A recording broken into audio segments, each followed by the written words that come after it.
I want. So we keep the ones we have. Actually, go ahead.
Good morning and welcome to the regular session of the Yuma County Board of Supervisors. Also sitting as all special taxing districts, September 15, 2025, 9 a.m. Board members will attend either in person, by telephone, or remotely via electronic conferencing. We're all here. Can we please stand for the Pledge of Allegiance? Supervisor Lyons, will you please lead us? Please join me in the pledge. I pledge allegiance to the flag of the United States of America and to the republic for which it stands, one nation, under God, indivisible, with liberty and justice for all.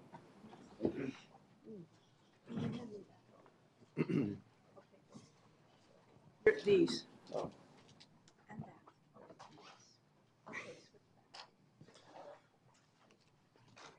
We'll go ahead and move on to call to the public. Call to the public is held for the public benefit to allow individuals to address issues within the board's jurisdiction. Board members may not discuss items that are not specifically identified in the agenda. Therefore, pursuant to Arizona Revised Statute 38-431.01H, action taken as a result of public comments will be limited to directing staff to study the matter, responding to criticism, or scheduling the matter for further discussion and decision at a future date.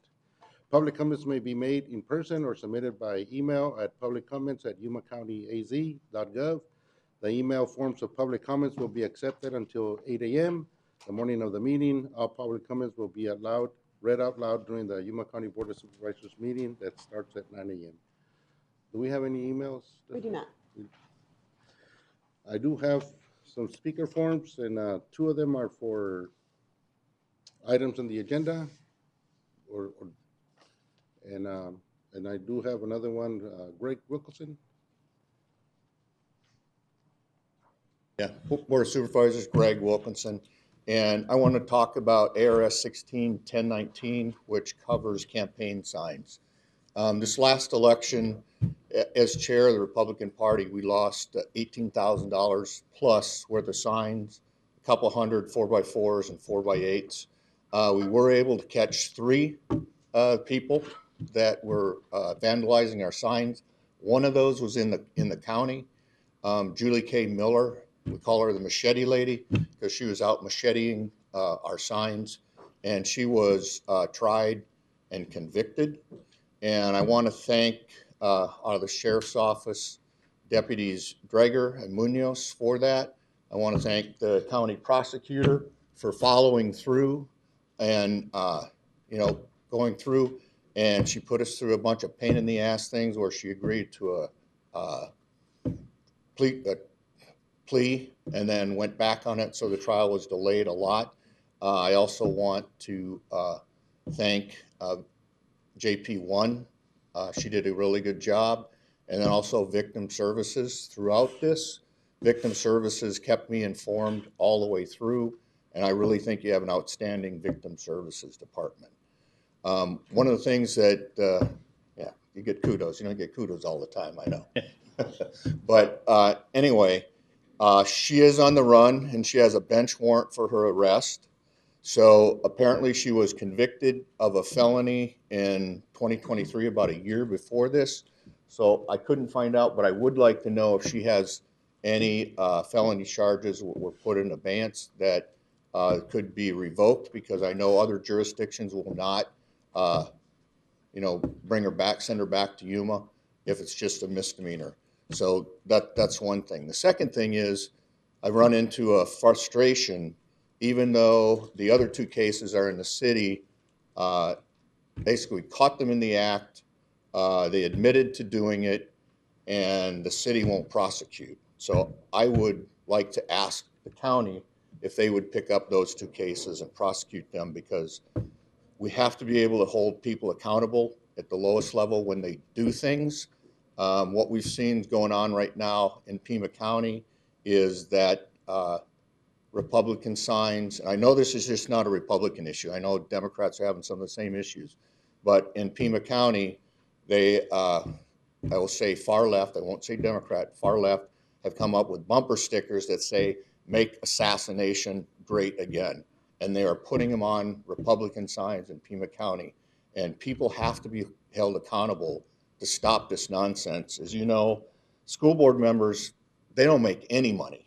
And so a lot of it comes out of their own pocket, and it's not right that someone would take down their signs. Anyway, I just want to thank you. Don't let that overrule the thank yous, because that's why I came here for, was to thank you that I think you have some pretty good offices and departments, especially Victim Services. Thanks. Thanks, Greg. Ian, can you get back with him on that, on those? I do have William Katz. Do you want to wait till the items, or?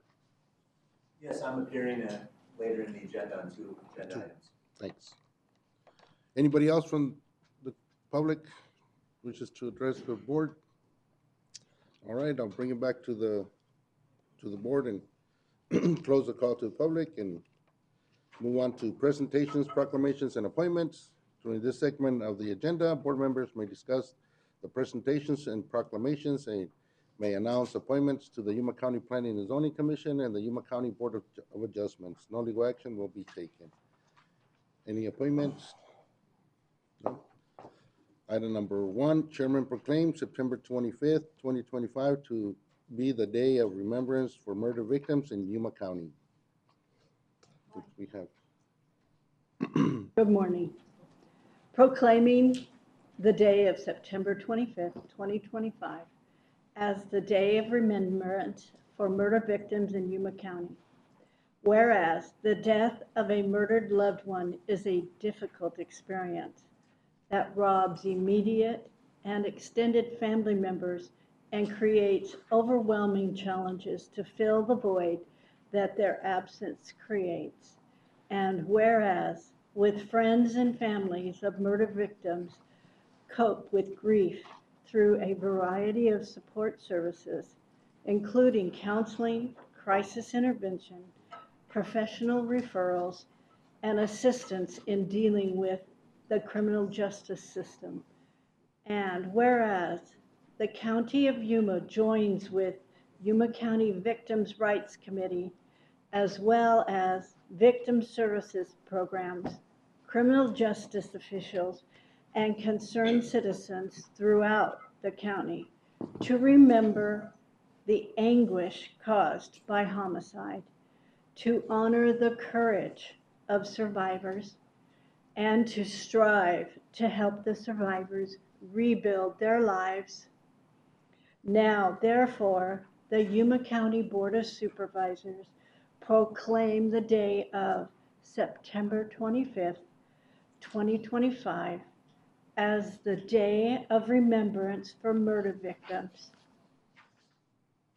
and encourage all citizens of Yuma County to join us in remembering the victims who have been murdered and their families, and to support programs that help those who have been devastated through these violent tragedies. Thank you. Thank you, Supervisor Pancrase. And I don't see Carolyn, but I do see Mark. And And Tori. Is it Eva Salazar and here? Eva. And Mark, and Eva. or- Thank you. Thank you, Mr. Chairman, members of the board. Thank you for the proclamation. I hope to see you September 25th. I'd like to thank the following: the County Attorney, Carolyn Kazarnowski, that prosecute these crimes, the Sheriff's Office, Sheriff Wilmot and his investigators that investigate these crimes, and the heroes behind the scenes, the victim advocates that walk these victims through the process. Director Eva Salazar and our advocates, they guide them, they walk with them, they find the resources for them to get them through this. And although Mr. Wilkinson left, I'd like to also thank him for acknowledging the work that these victim advocates do so much for our community. And I'd like to invite them up, if they're available, to take a photo with you, if that's okay. Yes, definitely. Thank you, Mr. Chairman. Come on up. How many do we have? Quite a few of us. Okay, We can Yeah, it's split. okay. You go down. Go ahead, I'm there. Split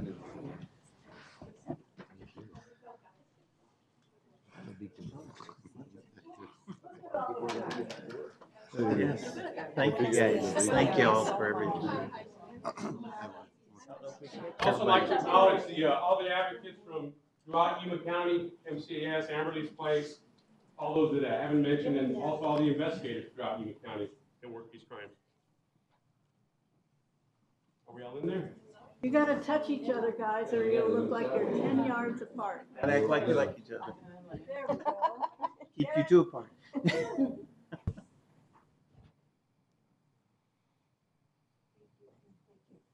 You. Appreciate it. Thank you. Thank you. Good to see you. Good to see you. Lean across. See you. Hey, Kate.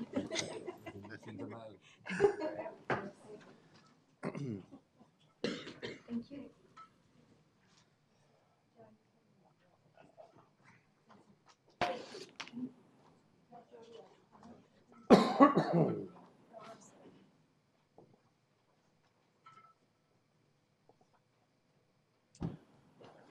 Moving on to item number 2, Chairman proclaims the month of September 2025 to be Hunger Action Month in Yuma County. We Thank you, have Mr. Chairman. Supervisor Lyons. Appreciate that. Proclaiming the month of September 25th as Hunger Action Month in Yuma County.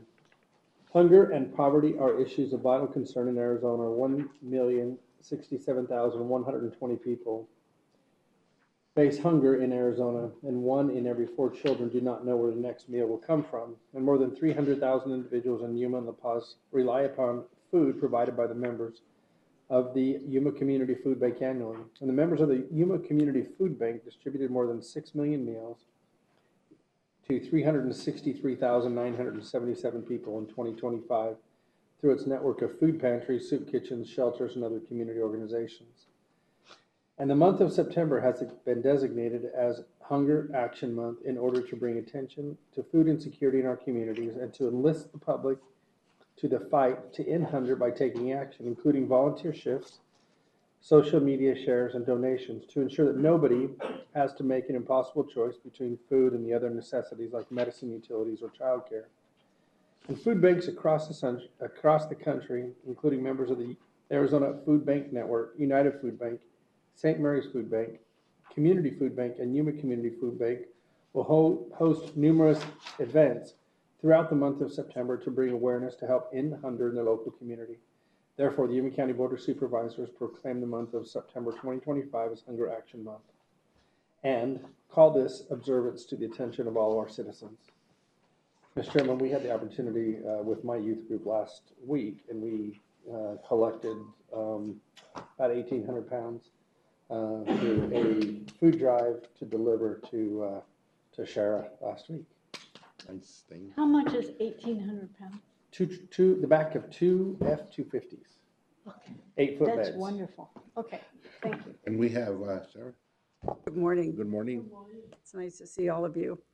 Hunger Action Month has been going on for, I want to say, probably 20 years. Of that, 12 I've been part of. The Yuma Community Food Bank is really appreciative of all of the advocates that we have within the community. You know, obviously our county has been a big part of it, so has the city. So have many of our other communities been advocates for us during this time. But Hunger Action Month is a great way for everybody to do their piece. Initially, as Jonathan had described, but we're desperately looking for volunteers. We can make that a great experience for you. We have a lot of great music that goes on, and you're doing something for the community. This is the largest hunger relief effort in Southwest Arizona. That's what the food bank is. And we're a conduit into many other organizations that partner with us. So when you're donating your time or your treasure or your talent, it's not just sitting with us, it's sitting with others. I have a great team member with me, Mary McClendon. And I want to thank you all again. Thank you. Shara, let's take a picture. Okay, come on, Mary, get up here. Oh, yes. Oh, you signed up, you get up.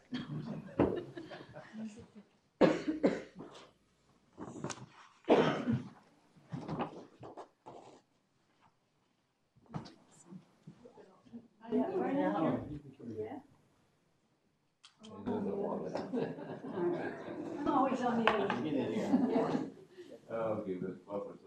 I'm on the left. I'm always on the left.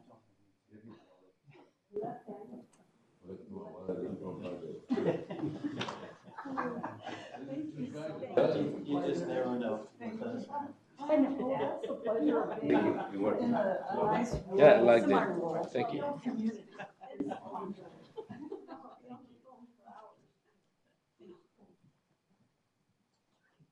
Waiting on me?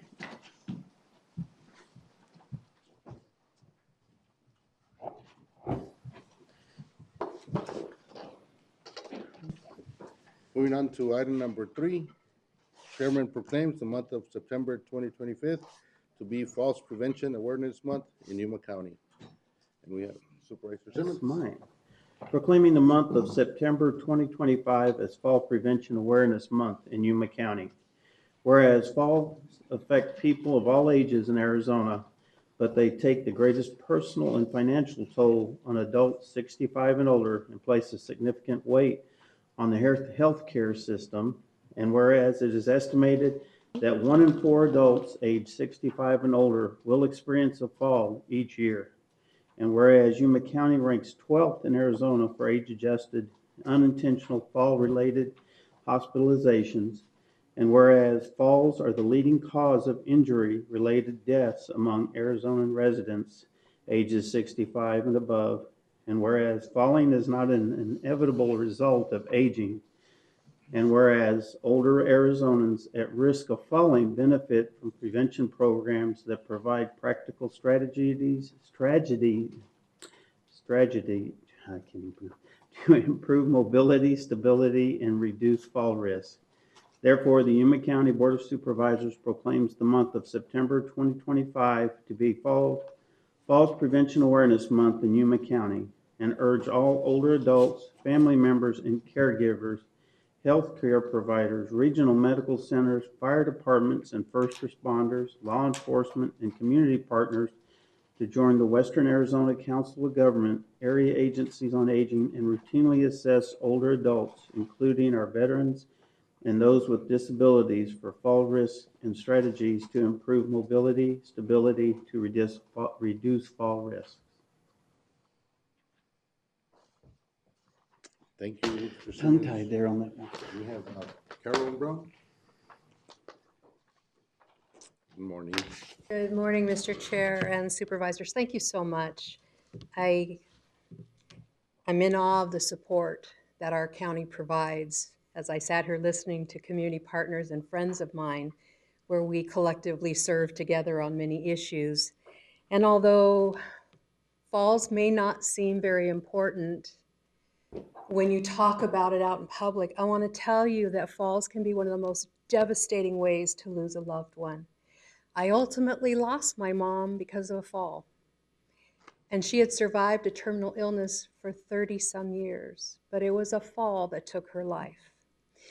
There's so much we can do, just as individuals and collectively, to check in on the people that we care about, family members, friends, neighbors, church members, service organizations.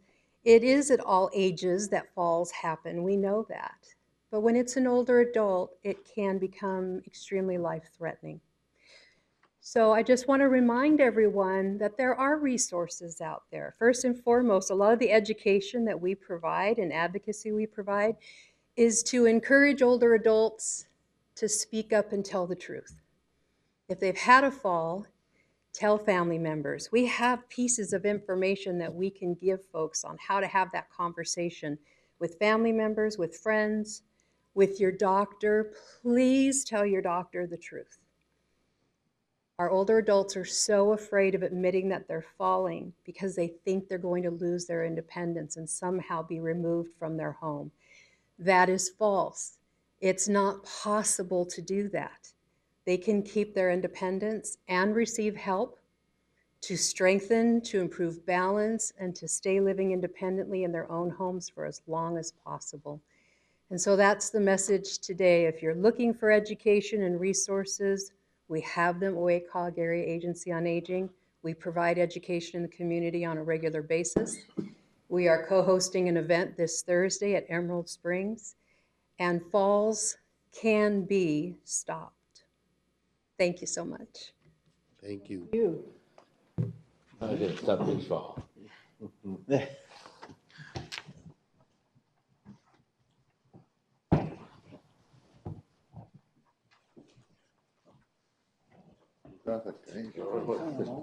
Be careful not to fall. That's why I'm passionate about getting this going. I will reach out to you. Okay. Finally, where it should be.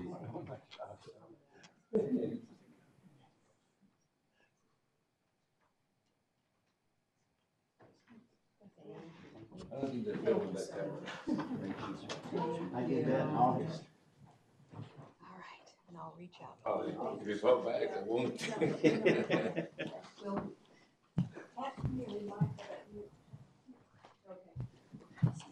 Hombre, si se está viendo el boxe en el concierto, para tener Netflix. Mira, quisiera. Dementia-friendly community, yeah. Ahí no boxing, concierto. Too much, you and I did, to Moving on to item number 4, we have financial services and treasurer office presentation on protecting public funds by Chief Financial Officer Humberto del Castillo and County Treasurer David Alexander. Ian. Good morning, Chairman Porches, members of the board, Ian McGee, County Administrator. I just take the liberty to do a brief introduction before these gentlemen give their presentation. One of the most important responsibilities in local government is safeguarding the public's trust in how we handle their money. That trust was gravely violated last year in Santa Cruz County, where the treasurer there stole more than $38 million over a decade. She is now serving a 10-year sentence and has been ordered to repay those funds. Here in Yuma County, we take protecting public funds very seriously. And in a moment, as the chairman said, Chief Financial Officer Humberto del Castillo and County Treasurer David Alexandri will present on how their offices protect and oversee Yuma County's funds. Before they do, I want to note just a few steps administration has taken to further strengthen our safeguards. After the Santa Cruz incident came to light, then Yuma County Treasurer Angela Moreno recommended an independent fraud assessment. Acting on that advice, I engaged the 65th North Group to conduct an internal control and fraud risk vulnerability evaluation of all county offices, departments, and the courts. That study, which was completed last summer with a report issued earlier this year, did not reveal any alarming weaknesses, but did identify several areas where we can tighten up our processes. Those recommendations have been shared with the appropriate departments and offices, and follow-up is underway. In addition, the county will be launching software soon to allow employees to submit anonymous whistleblower reports. The goal is to make it even easier for staff to flag concerns before problems grow. Still, we need to remain vigilant. Umberto will describe a recent direct deposit scam attempt averted by an alert payroll employee. And just a few days ago, a department director smartly averted a classic gift card scam. So these examples remind us the threats are going to keep coming, but with alert employees and good systems in place, we can stop them. So with that, I'll turn it over to Umberto and David to describe the measures their offices are taking every day to protect the public's funds. Gentlemen.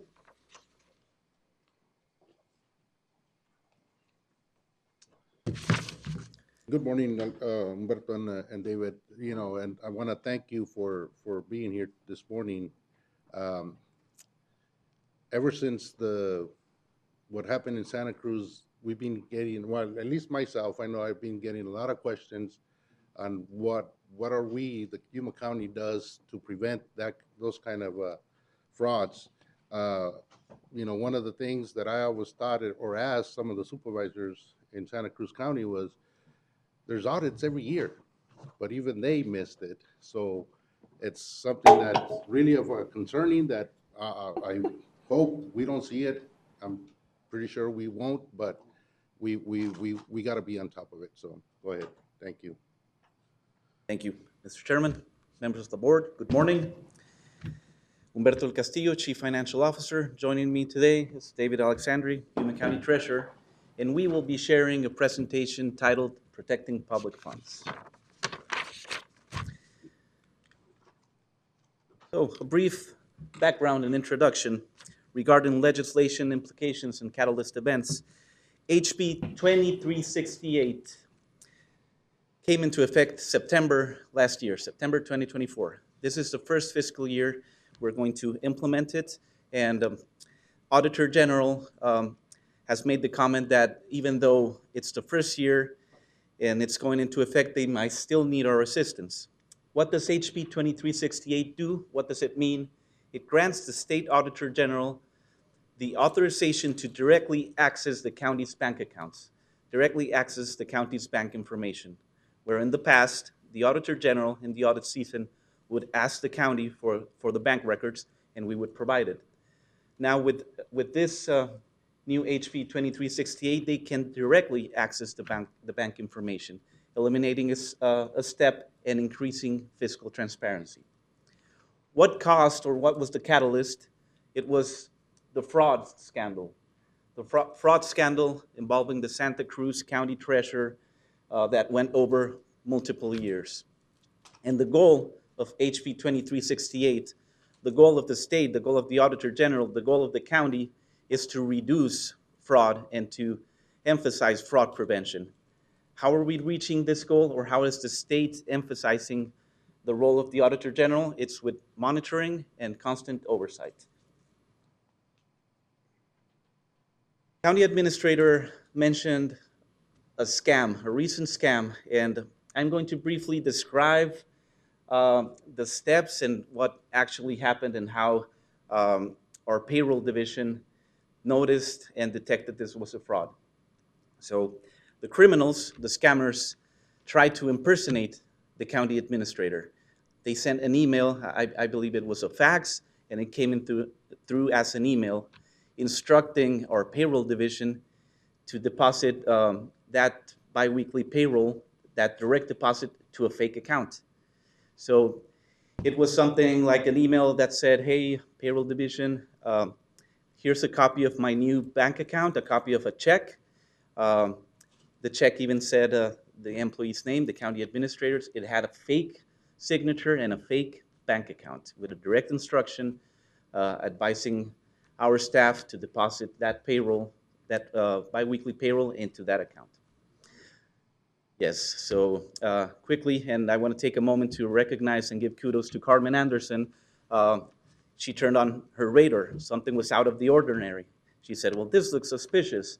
So even though it's a direct instruction from the county administrator, allegedly, she stopped for a moment because it was out of the ordinary, and she initiated protocol. Protocol may sound fancy, but it's as simple as taking a step back, checking if this was a formal request, and picking up the phone and calling the employee. As soon as she reached out, Ian, she confirmed that this was not true. So that prevented the fraud from being completed and frustrated the scam attempt. This can happen in any department. This is not only targeting financial services. Any department can be targeted. So I want to take a moment to recommend every county employee, when there's a request that seems a little bit out of the ordinary, take your time, take a step back, and follow protocol. Especially when the request is urgent and coming from a direct supervisor or even from the county administrator. Take your time. There's a protocol, and a few minutes, maybe an hour, waiting for a confirmation can prevent fraud, whether it's $10, $100, or thousands of dollars.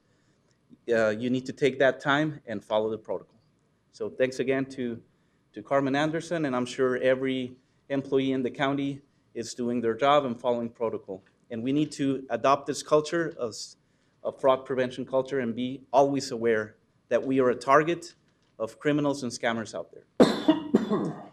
What actions are we currently taking to strengthen our day-to-day financial controls? Some of the actions we are currently taking, and the most relevant ones, are audit readiness and coordination. So we are regularly collaborating across departments.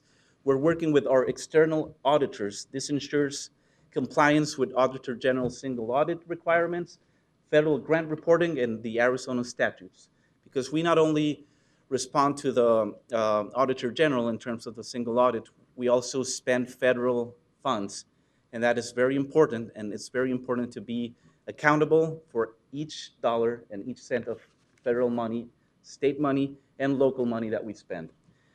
We're also working on internal controls. Our policies and procedures are always being reviewed, analyzed, and we are making sure that they are aligned with ARS mandates.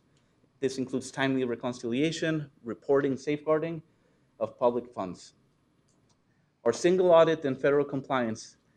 Finance Department, Treasurer's Office, we are always working to be in compliance and the validation of the CFA, or by its abbreviation, CFA means Schedule of Expenditures of Federal Awards.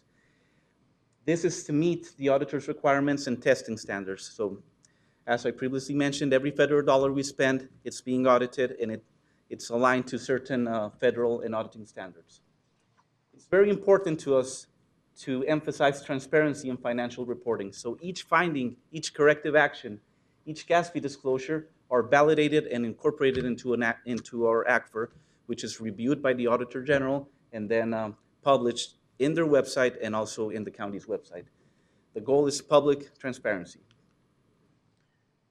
So what are our key areas of oversight and the mitigation actions in place to protect the county's resources? Some of them, and the ones we mainly focus, among others, are cash handling controls. This includes segregation of duties. One employee initiates a request, and another employee reviews and approves it. We can't have the same employees in the same departments submitting and approving the same request. That is what segregation of duties means. We also have dual verification, and deposit policies mitigate risks tied to manual cash processes. Another one is electronic transfer protection, like multi-factor authentication, callback verification, like in that example we recently mentioned regarding the payroll scam, and staff training to help prevent misdirection of funds. Another one is vendor payment integrity. Verification of vendor bank account changes ensures payments are routed correctly and securely. Again, using the same example, in that case, the scammers, the criminals, were impersonating a county employee. There may be the case where they are impersonating a vendor, so that's when we turn on that protocol of verificating the vendor bank account information. Another very important key area is expense review process. This means that departmental approvals and finance audits strengthen accountability for expenditures. And I want to make a quick note here. Sometimes Financial Services Department or the Treasurer's Office may reach out to departments or colleagues and request additional backup.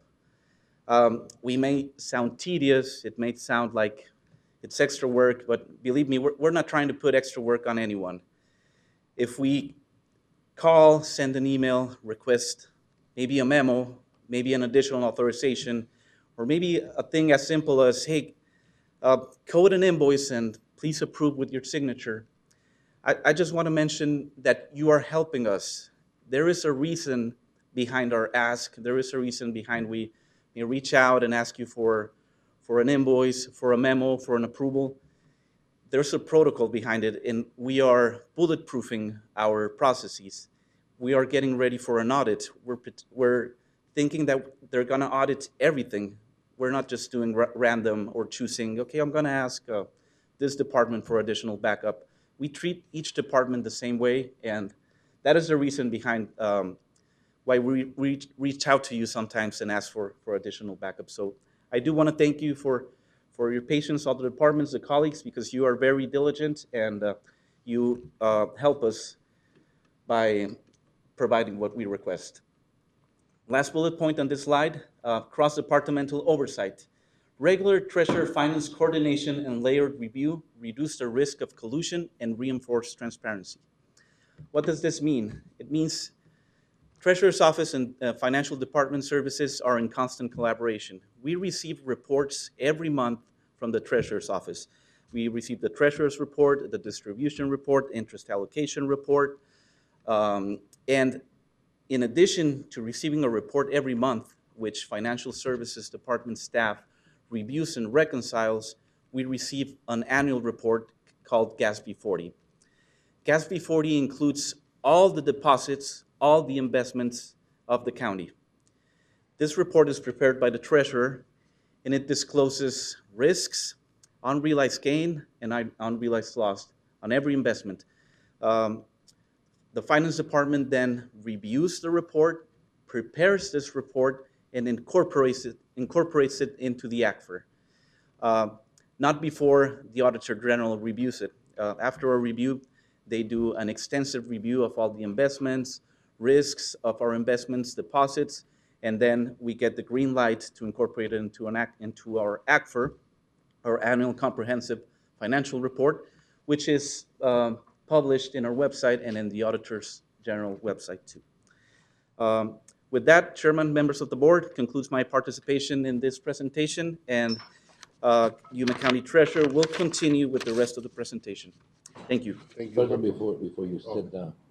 Now, I appreciate all the efforts. I mean, really, I don't want to miss.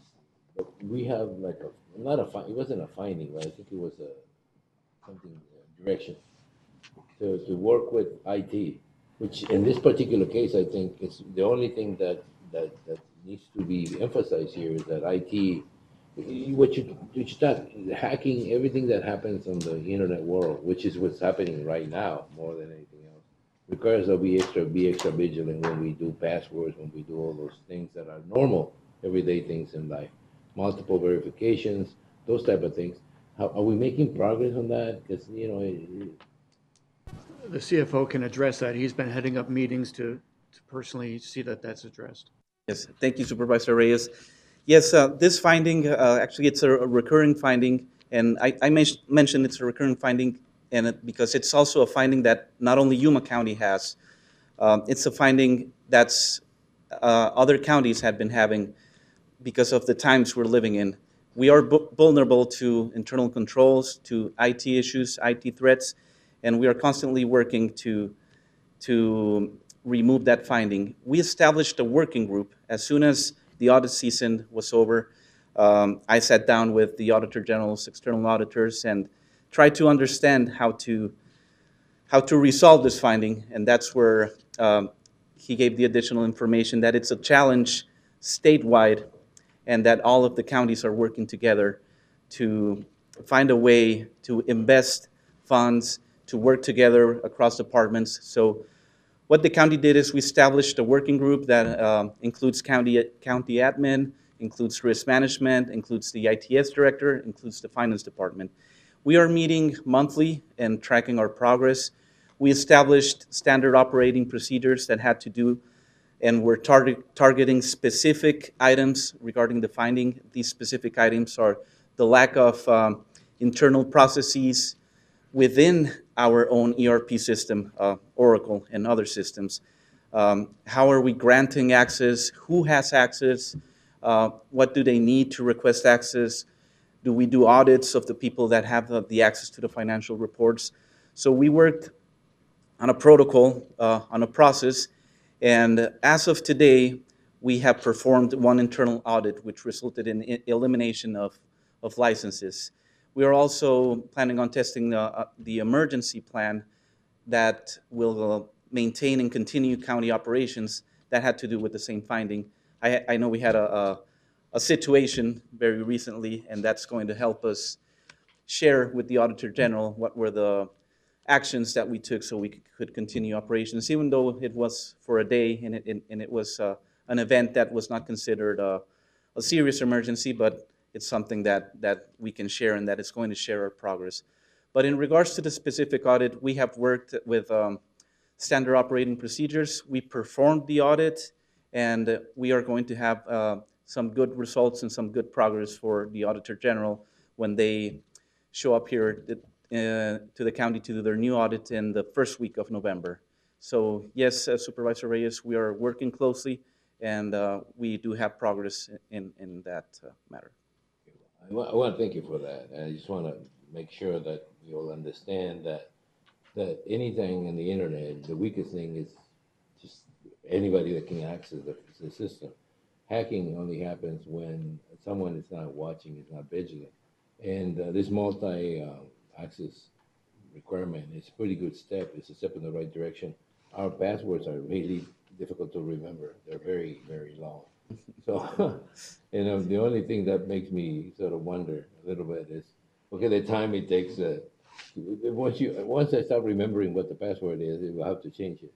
So it's definitely going the right way. But I've always said that Yuma County is one of the best run counties in the state, and that finding has always bothered me because I know it doesn't reflect that we're sleeping at the switch. It just reflects the kind of world we live in, where you are under constant attack, especially government entities. People seem to believe that once you get into a government entity, there will be a lot of money behind it. And that's really a weakness that I wouldn't like to have exploited. So I'm really glad to find out that you guys are working on it continuously, because this isn't the kind of thing that you do for a while, then you kind of slacken off and do it, and then get back to it. This is one of those continuous situations that require action most of the time, all the time. So thank you very much for that report. Thank you, Supervisor Reyes. David? David. Good morning, board members. David Alexander, Yuma County Treasurer's Office. There's a lot to go over. Got some bullet points up here. I made some specific notes on it so we can give you a little more details on some of these here. Working together, treasurers and finance collaboration for fraud prevention. First one we got is aligned policies. The Finance and Treasurer's Office operate under a fraud prevention policies and documentation standards. Okay? The aligned policies working under the same fraud prevention policies and documentation standards ensures consistent financial practices, accurate records, and strong internal controls to protect public funds and maintain accountability. Okay? Second, monitoring. Treasurers provides monthly reports, like Humberto had said, to the Finance Review. Finance reconciles year-end balances to ensure accuracy for the ACFR and external audits. The ACFR is the Annual Comprehensive Financial Report. Under the monitoring, authoritative standards encourage governments to issue their basic financial statements in the broader context of an Annual Comprehensive Financial Report, or the ACFR. The ACFR supplements the basic financial statements with introductory information on individual funds, and discretely represent components, units, schedules necessary to demonstrate in compliance with finance-related legal and contractual provisions. And it's just statistical data. Okay? The purpose of the government's financial statement is to report the combined financial position and the results of operations of the primary government. That includes blending component units and provide an overview of the discretely presented component units. And it's a big report. Next, we have Humberto went over the GASP 40, the GASB 40. I'm going to give a little more details on what that is. Financial and Treasurer's Office collaborate to ensure required deposits and investment risk disclosures and prepared and incorporated into the ACFR, reinforcing transparency and statutory compliance.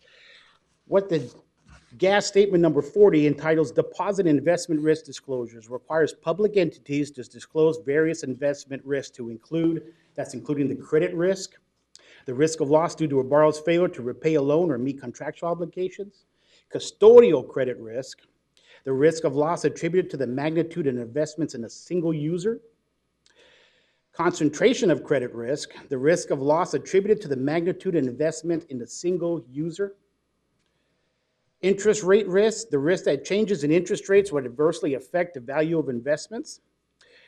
The statement also includes foreign currency risk. Believe it or not, that affects us here too. The risk that changes in exchange rates will affect the value of investments in foreign currency. That also includes, I know it's been dabbling around with Bitcoin and all those other things, and that's been an issue with the county too, going back and forth with different issues with that, but that's a little bit more into the future here. As we speak right now, we don't do Bitcoin here in the county. This statement aims to enhance transparency regarding the risks associated with deposits and investments, basically what the GASP 40 is. Helping users of financial statements and understanding potential impacts on the government ability to provide services. And then our audit ready documentation. All transactions are backed documentation to withstand audit scrutiny. Okay? Our department's preparedness for an audit ensures that all necessary documents, processes, and internal controls are in place to facilitate a smooth and efficient audit process. This reflects a commitment to sound financial management and integrity. It means we got everything ready to go whenever they call. David, okay? Let me ask you a question about Yes, sir. that last one. Does that mean that you have documents, hard copies of everything, every transaction that matters, or does it mean everything is backed up? They could ask for anything at any time during audit. So on top of the digital proof, which it will exist, you also have. We have a lot of paper too. Yeah, there's a lot of paper out there. There's a lot. We got a lot of paper. Let me tell you, sir, we were told to move into the new building a few weeks ago. They packed us up, and I got 4 pallets of files sitting in our office, all in the way right now because we can't move yet. So yeah, there's a lot of paper. Well, every month we get more paper. Let's go to the next slide here. Oh, I went too far here. Thank you for being Thank so you. patient. No, I'm not. Yeah, is that it? HB 2368, I think that culture of vigilance. Let me make sure I got the right one here. I think you're next. I think the next. Yeah, that's the 2368 compliance. There's a lot to remember, so I just made some notes for y'all so I can make sure I got the specifics for you here. HB 2368 compliance. The Yuma County is not just reacting to the law, but actively exceeding its requirements. Humberto had mentioned before, basically it gives the auditors, just without having to ask permission, which we never had a problem with in Yuma County, or I don't believe any county, but maybe it is, and that's why they put it in the law. But within our own organization here, the county itself, we've never had any issues with providing access to our bank accounts, basically what it is. What this does is just allows the auditor just to go straight to the bank, is giving the stuff we need without asking permission for everybody and going through all those steps. The HB compliance, even before HB was amended, Yuma County was actively working hand in hand with the State Auditor General's office by providing all requested bank and financial access. We never had an issue with that, so when they put that into effect, it was just like another day. So, shared responsibility. Fraud prevention is a county-wide effort, not limited just to the Finance and Treasurer's Office. Just like Humberto had said previously, every employee plays a vital role in protecting public funds and maintains trust throughout vigilance and adherence to policies and Arizona revised statutes. Keeps us all in the right spot. Strengthen internal controls, dual verification, cross-department collaboration, and audits collectively reduce fraud exposure. Strengthening internal controls. By working together and following aligned policies, we protect public trust and safeguard county resources. Keep our records accurate and transparent and build a culture of accountability across every department, from payroll to everybody. So Next, we got culture of vigilance, staff awareness, transparent systems, and leadership alignment foster proactive fraud defense posture. We build that culture of vigilance together. We stay alert to risk and irregularities, follow aligned policies and documentation standards, there's that paper, protect public funds and preserve community trust. Fraud prevention is more than a policy, it's supposed to be a mindset. You always got to be paying attention all the time. Just like you had questions about the internet and everybody trying to get in and on everything else, we all got to pay attention and be part of that. And with that there, we're going to go into some questions if we have any more questions. I know you were asking about it before, but is there anything that we're sitting at right now for myself or Humberto? You mentioned that committee, Humberto, that we're working for that finding, but also does the employees get any training on the findings? Well, not just on the findings, but on fraud prevention or finding those or being aware of those things and just up to date. I mean, it's changing every you know. So are the employees getting that training?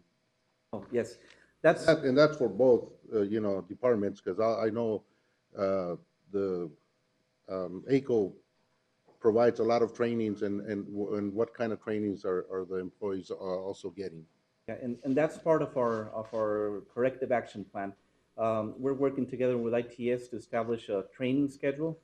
That's one of our goals. And as you said, times are constantly changing. Scams are constantly evolving.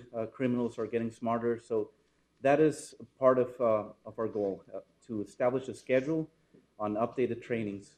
We haven't done trainings yet after we had the finding, but expect some trainings to be scheduled soon. I have a question. Yeah, go ahead, Tony. With that, David. I'll add that. I'll add to that. There was a HB 2433, I know it came up before, and we talked about it in a meeting before, requiring the county treasurers throughout the state. In some of my meetings, some county treasurers were for it, some of them weren't against it.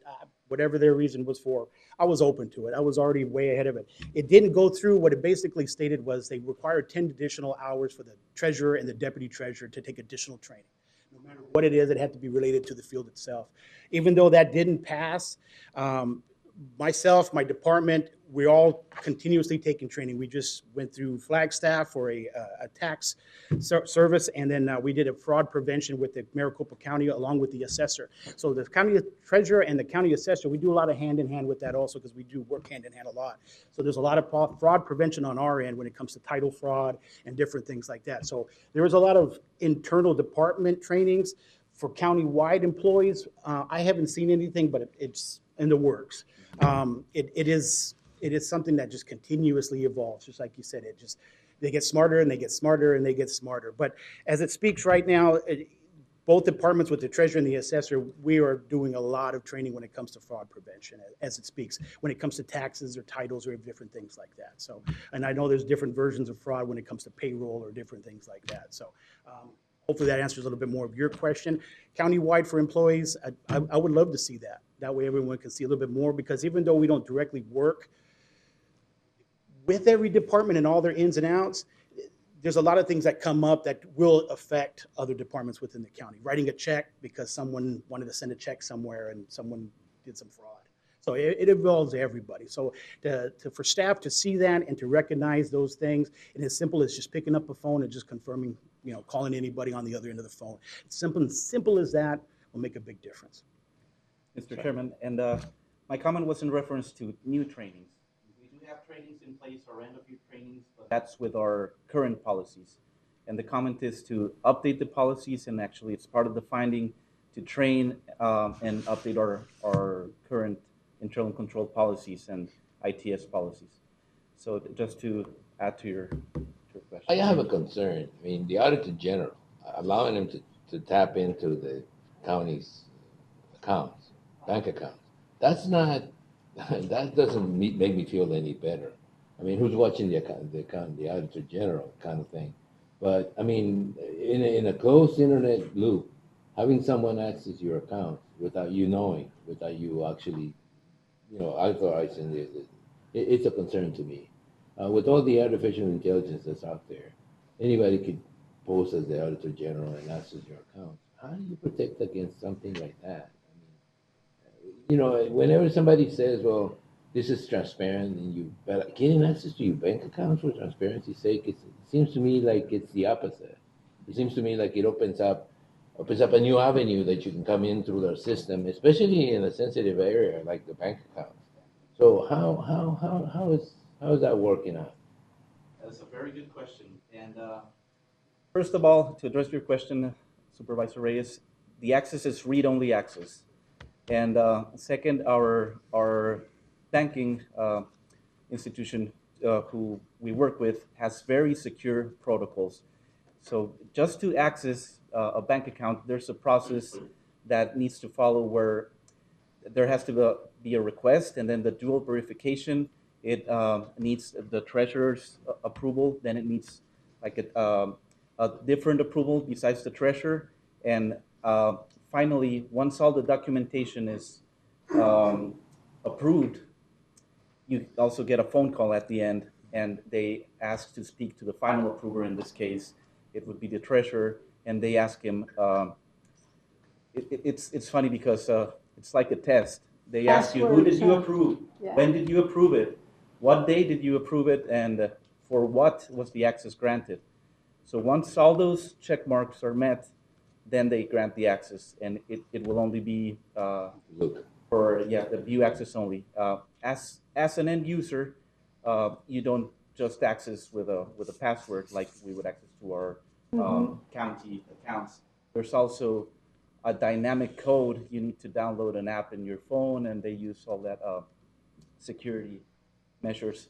But I understand your concern. Like, they're looking into our bank accounts, even though it's read-only access. But we ensure that the process is followed, that the protocol is followed, and that there's transparency, that we know who is looking at what and when they're accessing. There's also an audit trail, so we'll be able to know who accessed, what did they look at, and what are they doing with it. Mr. Chairman, it's a digital footprint, so if somebody looks at it, you know who looked at it, when they looked at it, and that is for all of our systems in the county. So if somebody from any office opens up anybody's record, you know who opened it up and when they opened. My problem is that in the internet right now, everything is immediate. I mean, you look into it, you can wipe out a whole account if you had access to moving funds, which is what I was concerned with. If the auditor's looking at it, that's a different story, because it does open up an avenue for anyone else to look at it, but looking at it doesn't make it happen. As you mentioned before, there's a protocol to be followed, and it requires various levels of participation from the county. So I'm not totally comfortable with it, but I'm okay with it. If it requires the county, David and everybody else to look at it a few times and approve it, and it's a look only, it's fine.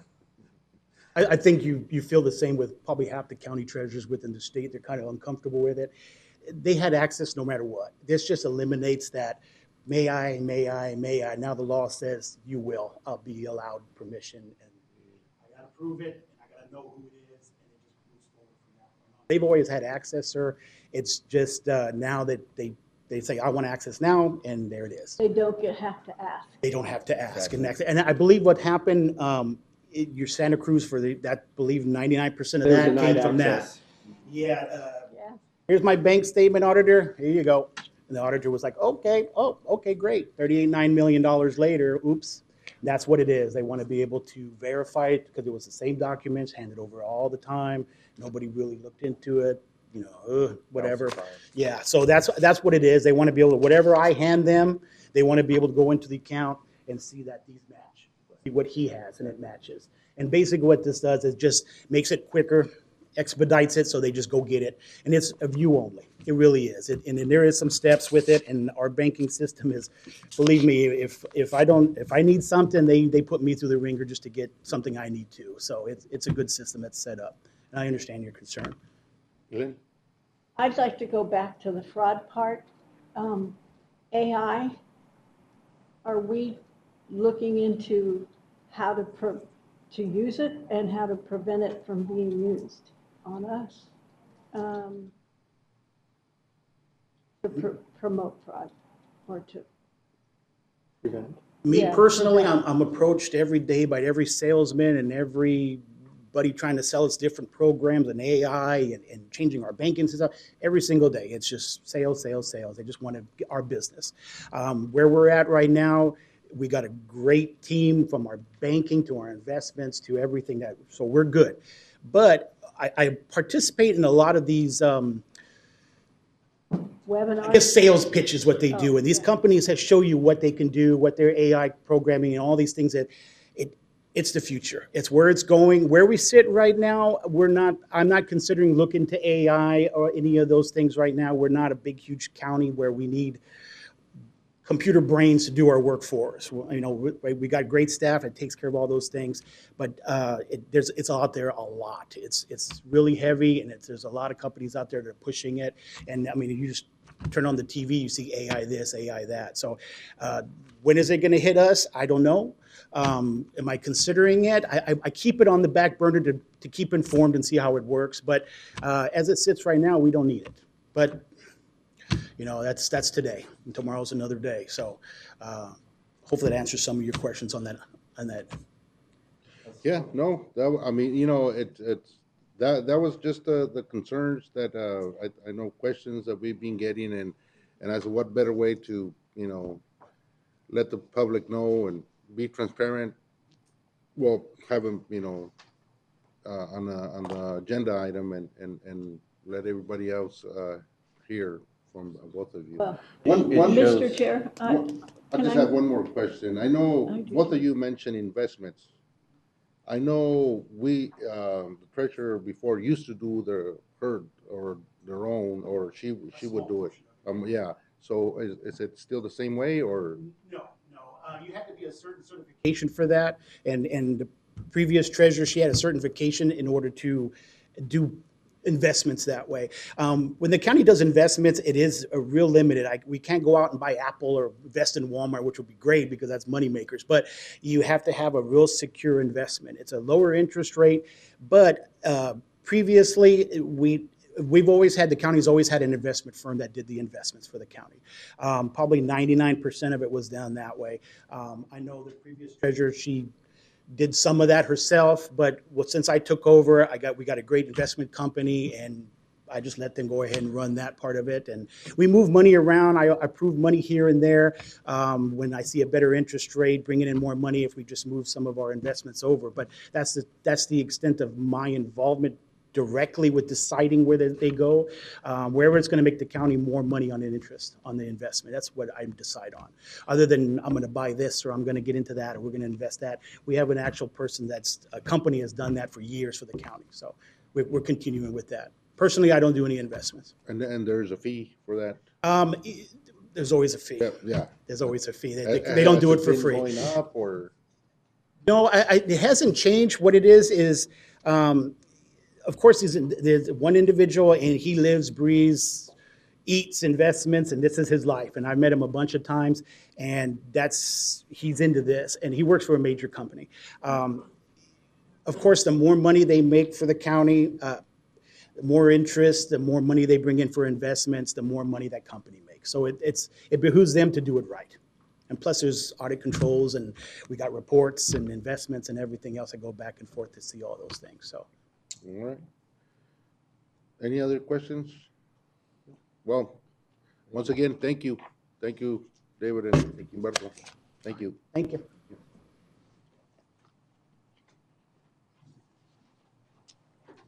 We'll move on to presentation of the mix, Yuma County and El Condado, Reformado, Yuma 77.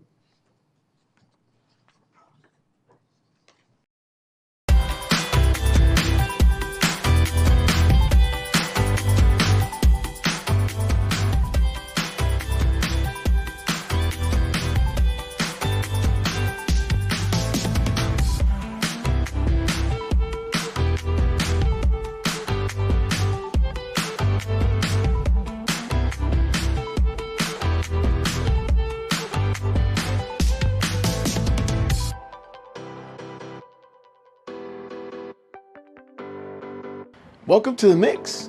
Public Works crews in Yuma County have been working around the clock to repair damage caused by the recent storms. High winds and heavy rain downed power lines, flooded roads, and scattered debris across several neighborhoods.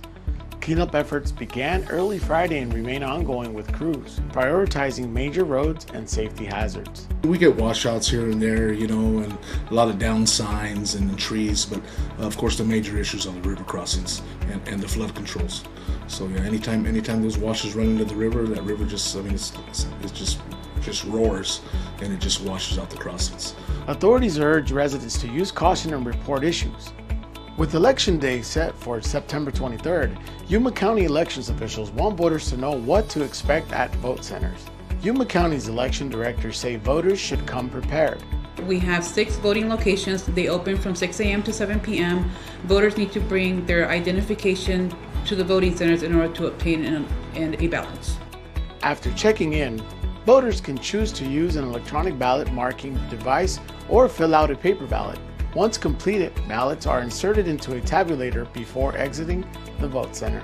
Early voting is already underway through Friday, September 19th at the Recorder's office in downtown Yuma. A full list of Elections Day vote center locations can be found on the Election Services website. Community Emergency Response Teams, CERT members in Yuma County are trained volunteers ready to assist when disaster strikes. Through a 20-hour program led by the county's and state emergency management offices, CERT members learn disaster preparedness, fire safety, search and rescue, and basic medical response. When professional responders are delayed, CERT members step in to help their communities. For more information or to join, visit yumacountyaz.gov. Before we go, Yuma County residents navigating family law issues will have a chance to get free information and resources at an upcoming community forum. The event will cover topics including divorce, custody, visitation, and child support. Organizers say the goal is to help residents better understand the often overwhelming legal process. Thanks for tuning in. Residents can catch the latest episode of The Mix by visiting yumacountyaz.gov and navigating to the VOD section. You can also head over to Yuma County's official YouTube channel. English episodes are available under the Mix playlist, while Spanish-speaking viewers can find the Spanish version under El Condado Informado. Both platforms offer access to current and past episodes. ¿Prefiere ver The Mix en español? No se lo pierda. La versión en español del programa está disponible bajo la lista de reproducción El Condado Informado en el canal oficial de YouTube del Condado de Yuma. Gracias por acompañarnos. We'll see you next time.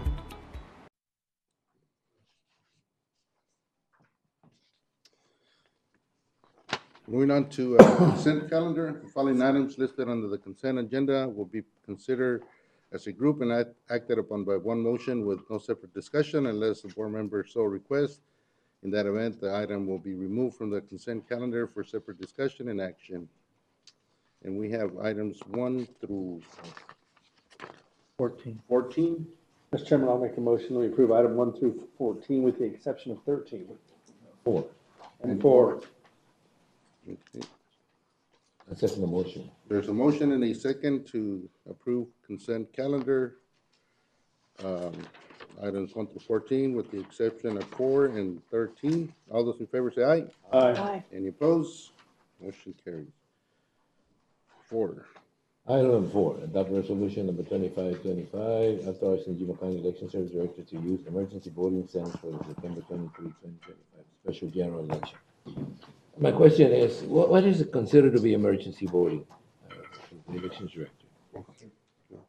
I mean, I know that we've got different election service locations, right?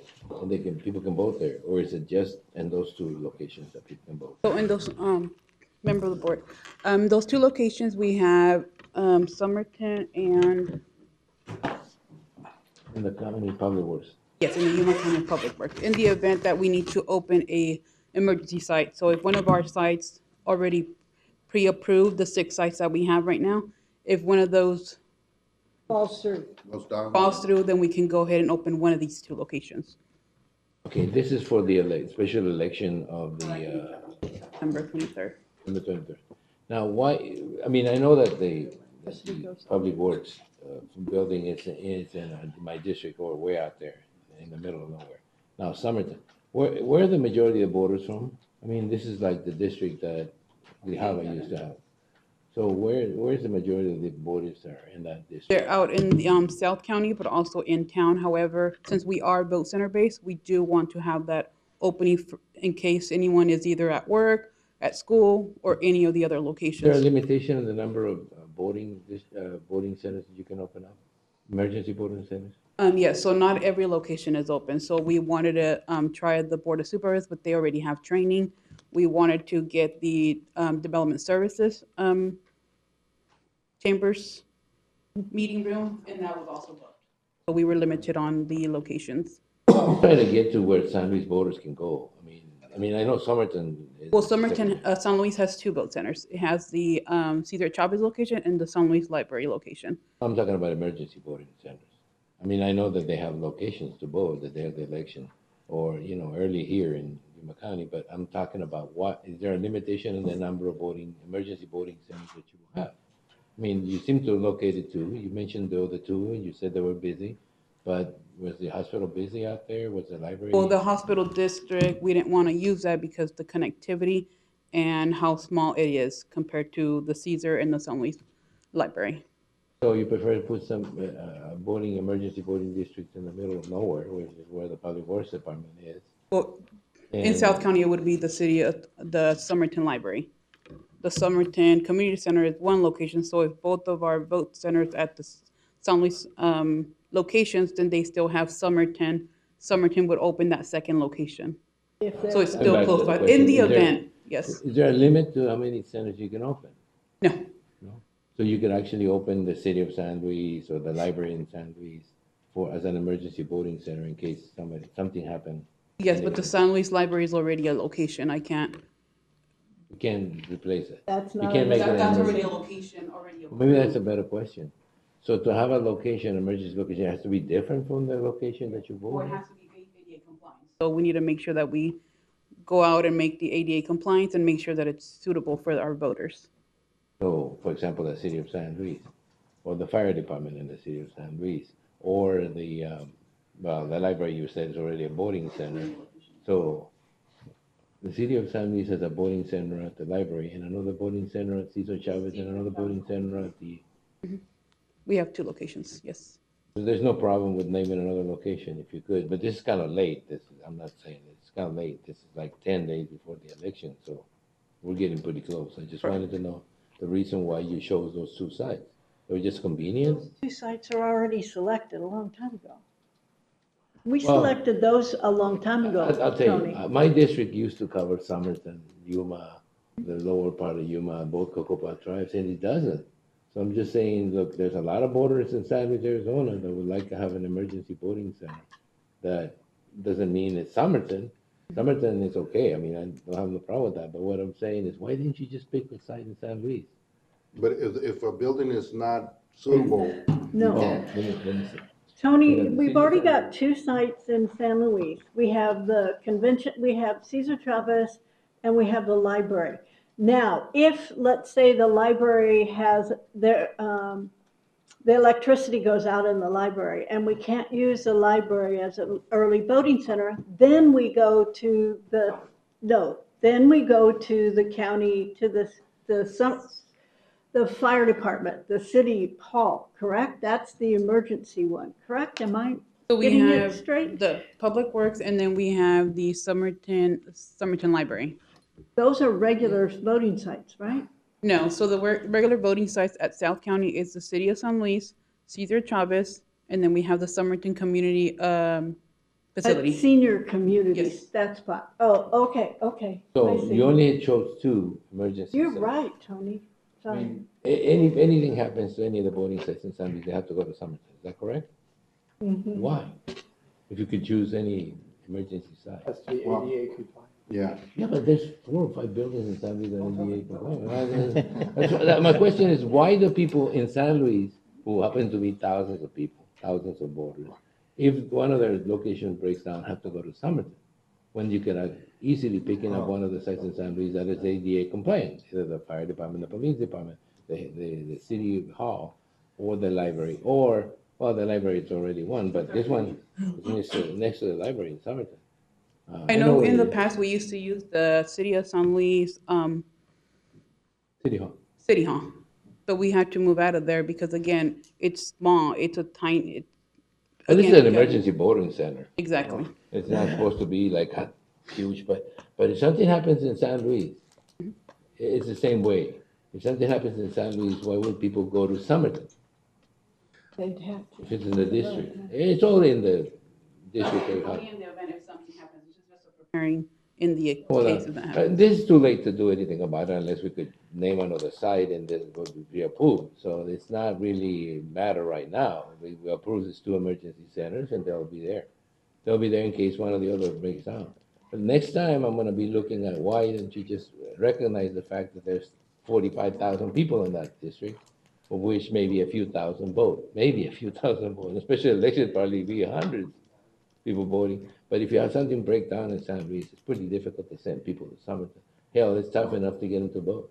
Yes, for future election, we will look into San Luis election. But there's 2 will say- locations. Yeah, so there's the- 2 locations, but I will say, I mean, the library is on, what, almost close to D or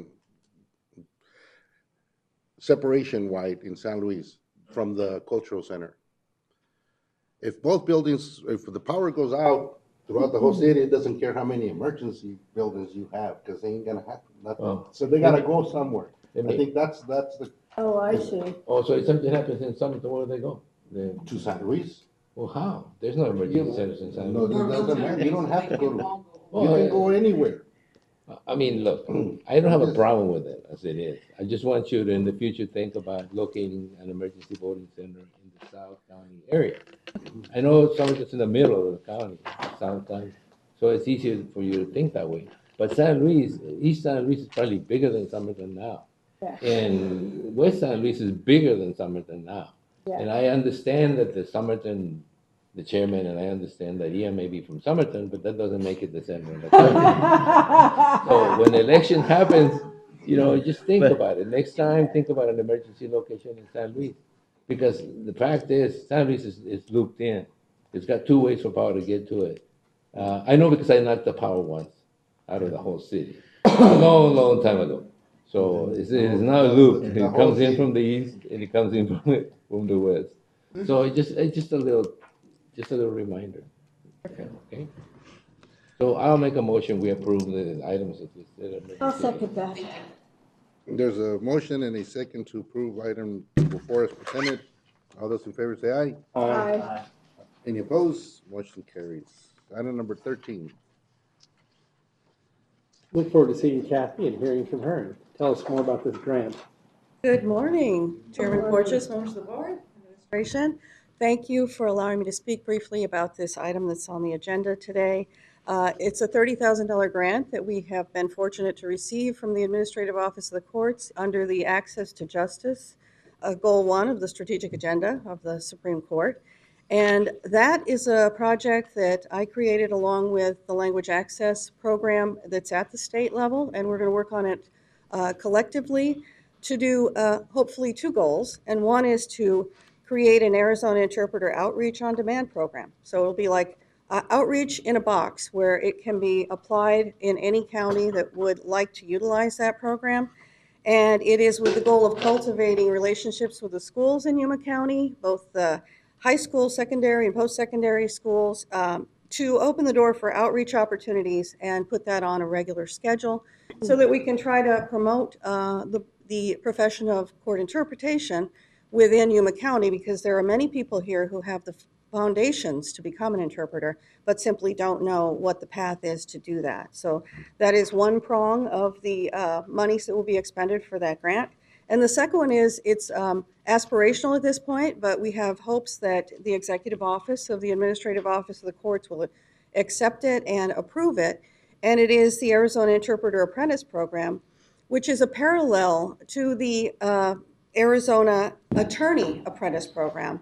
So it will look basically the same in structure, but it will have to have educational components that are created because the attorney program presupposes that the candidates have already completed law school.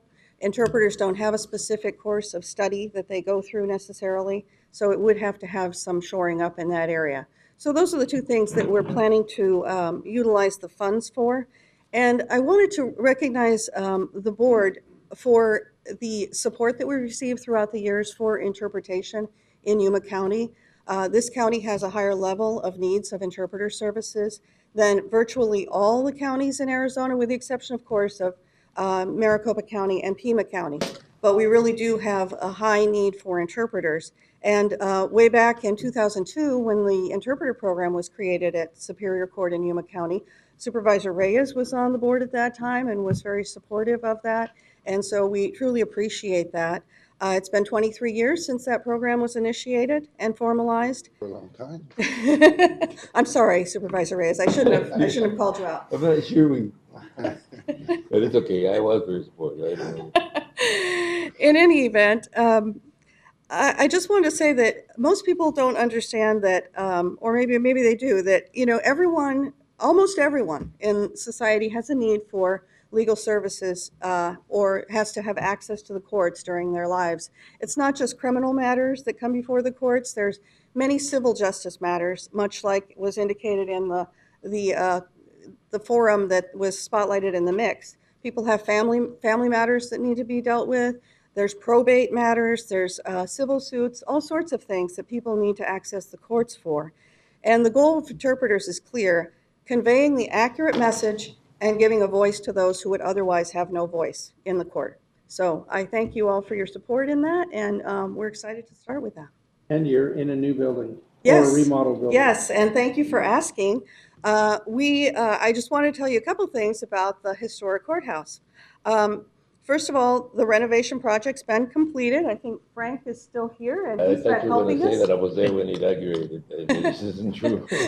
Long, but All right. He's been helping us greatly. The interior remodel of the second floor and third floors have been completed. The exterior's been painted. It looks beautiful. The landscape project is complete, and Tiffany was here, and she was the person in charge of that. And it's truly a tribute to Yuma County's commitment to our historical landmarks and the importance of the services delivered by the judicial branch in Yuma County. So it is a beautiful landmark, and it looks wonderful both inside and outside. And today is the first day that Yuma Justice Court is holding hearings within the historic courthouse. Open for business today at 8:30. There are some small details still pending, and as soon as they're completed, we're going to be collaborating with your team and the board and the courts to have an opening ceremony of some type.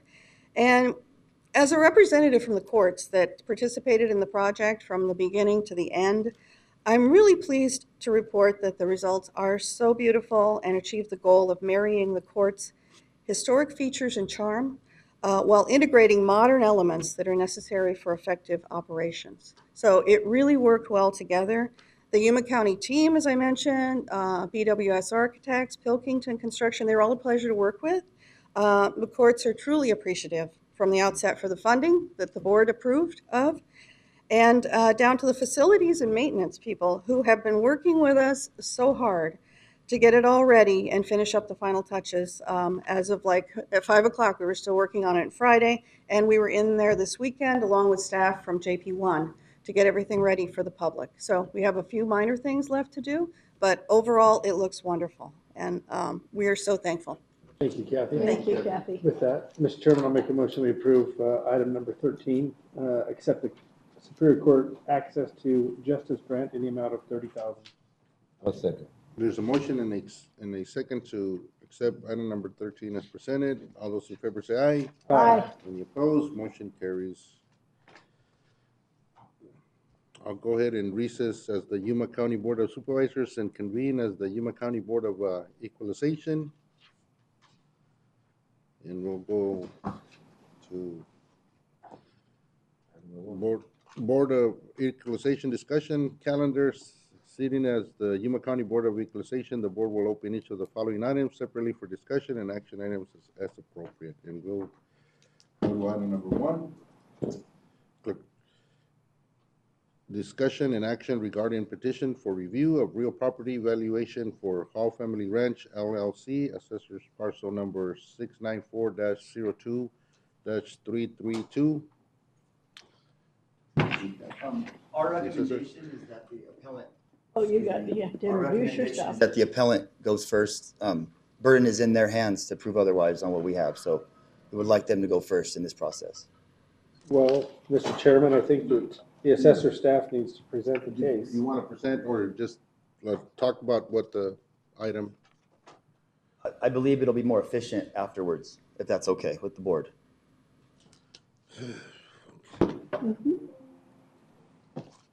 Everybody has the full. Oh, yes. Mhm. Thank you. What, do we have any questions before we? Well, I think we need to hear from everybody first. So, okay. And I do have Mr. William Katz. Good morning, everyone. William Katz. I'm in-house counsel for Hall Family Ranch. I think you all were kind of stunned by the approach of the assessor's office in saying that they're not going to give you a presentation to give you any context with regard to their position. And Mr. Chairman, as well as the board members, I really think we need to bifurcate this hearing into really two separate considerations. First being one of procedure, and then the second one being substantive. Now, what's before you is allegedly a handout of various pieces of information that I've been submitting since about August 27th and going forward from that. It's not attached to the agenda whatsoever, despite a number of different objections that Hall Family Ranch has made over the last about 3 weeks. Moreover, what is attached to the agenda is only the assessor's packet and the formal appeal filed by Hall Family Ranch. Mr. Chairman, I know that this board takes its job very seriously, as do all the board members, in providing a check and balance on the administration as well as the departments. It's an incredibly awkward moment in time for me to have to stand up here and point out some of the things that have occurred as a matter of procedure, as to procedure that's been used by the assessor's office as well as the Yuma County Attorney's Office. So is it possible to take up the procedural issues first and then get into the actual appeal related to Hall Family Ranch? Mr. Chairman, I have no objection. I don't either. Go for it. And I appreciate that. I know that the board, again, takes very seriously due process for all people that appear before the board. May I ask if the board is currently represented by counsel at this hearing? Yeah, we always represent. We're always the county attorney. So I filed a notice of appearance as required as in-house counsel for Hall Family Ranch. You've pointed that your counsel at this hearing is Mr. Kirkus and Ms. Davy, correct, of the Office of the Yuma County Attorney? Is that fair to say? We are, huh? Yeah. And Mr. Kirkus has been representing the assessor's office as it relates to the Hall Family Ranch dispute since it began, as well as the subsequent dispute with Yuma Mesa Storage for months now. And moreover, Mr. Kirkus very recently essentially entered his appearance to a number of procedural objections that I made to how the clerk of the board was handling the processing of evidence and information that I was trying to put before the board. What I'm trying to point out is that you're sitting as the Board of Equalization, and this is supposed to be the moment in time where taxpayers, to include my client, look at the procedure that's being used as a level playing field. But what we've already documented here is that Mr. Kirkus is representing the executive branch in the assessor's office and has been for about 3 or 4 months as it relates to this dispute. He's representing the clerk as it relates to the procedural objections and the denial of due process under Article 2, Section 4 of the Arizona Constitution. And he's concurrently, through the Office of the Yuma County Attorney, representing the Board of Equalization that's sitting essentially as judge and jury over this appeal. And you represent the Halls. Correct. Does that appear to be fair in any way? Well, Hall Family Ranch LLC, that the assessor, the Board of Equalization, and the clerk are all going to share the same lawyer at the same hearing? Unless it's something new in the last 26 years that I've been here, that's the way it's been. And I Yes. don't think you come here like a regular court. I mean, it's not a procedural. Look, we understand the procedure is different in every case, but we listen to, why don't we just listen to your case? No, And I ultimately. say yes. Yes. What else? Well, We wanna allow me hear to your respond. case. May I be heard, sir? Your case is May I be weak, heard, that's Chairman? why.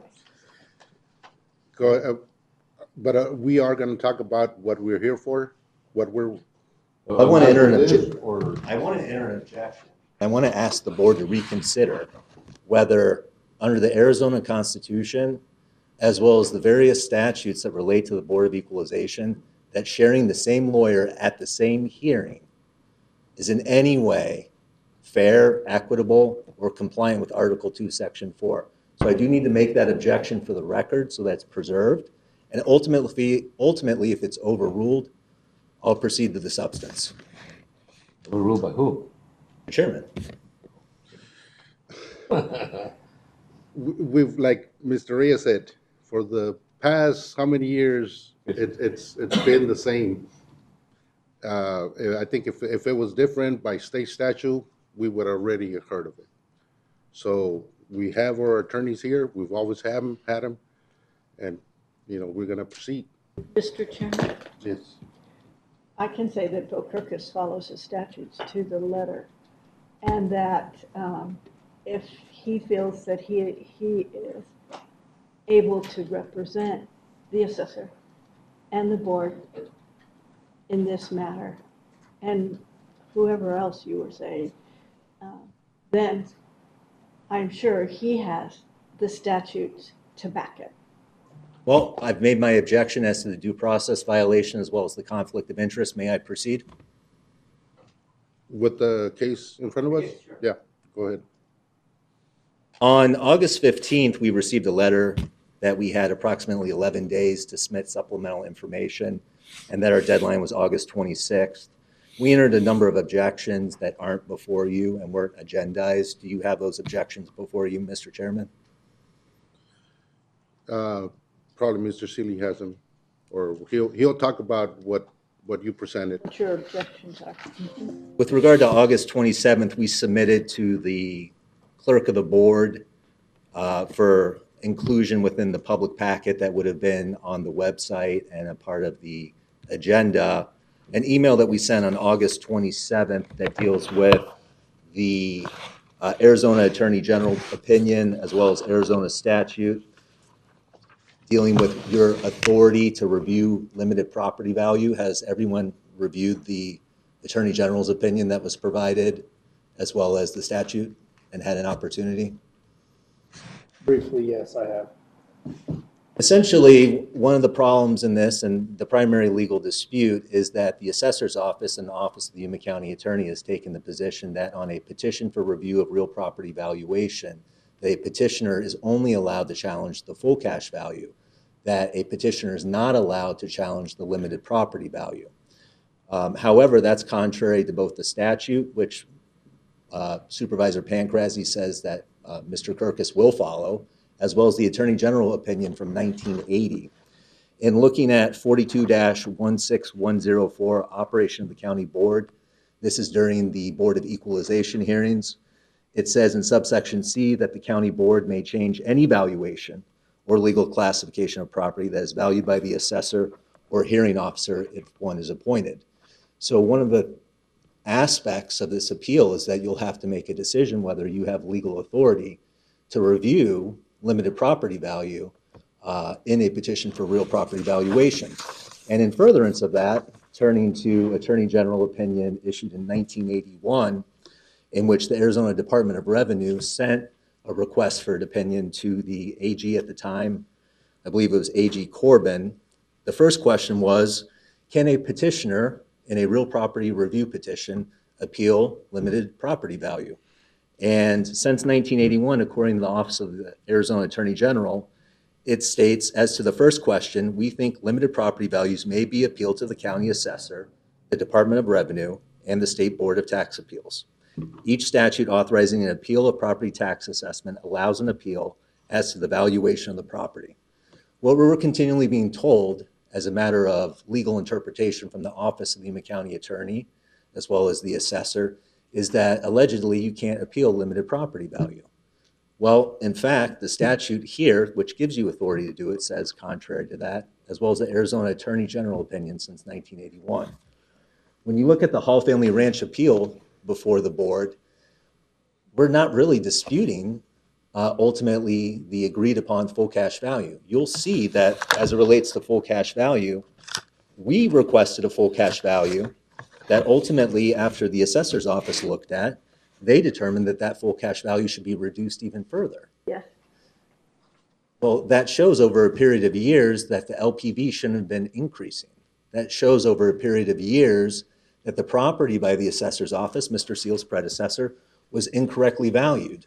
When you look at the amount that the full cash value has been reduced by the assessor's office here today, in the sense of what we're discussing, this board should be compelled and feel that not only does it have the authority to roll back the LPV, but that it must, because clearly the assessors acknowledged that it's made a number of assessment errors that are incorrect because the full cash value it determined was inordinate and had to be reduced further. So if you were to turn to what they call their property valuation summary, which is page 3 of their packet, our request is that you reduce the limited property value to $704,000.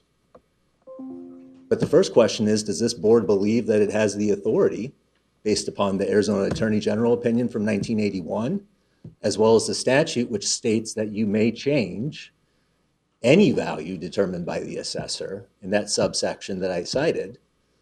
I think we should start there. Are there any questions for me on that? Not from you, from our attorney. Is any of the facts as stated by Mr. Katz correct? Do we or don't we have the authority to have? No, you have authority under the statute to change any valuation. Any, Any. including the limited value, which is what we set taxes against. We don't set taxes against full cash value normally. We set taxes upon limited value.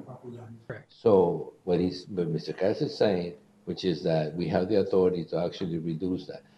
Regardless of the argument whether for or against, I just wanted to ask you directly, do we have the authority to do that? Yes, within the confines of the other statutory restrictions, yes. And what are the other statutory restrictions? Limited property value can change in one of 3 ways. The first is in the event the limited property value is defined by the statute.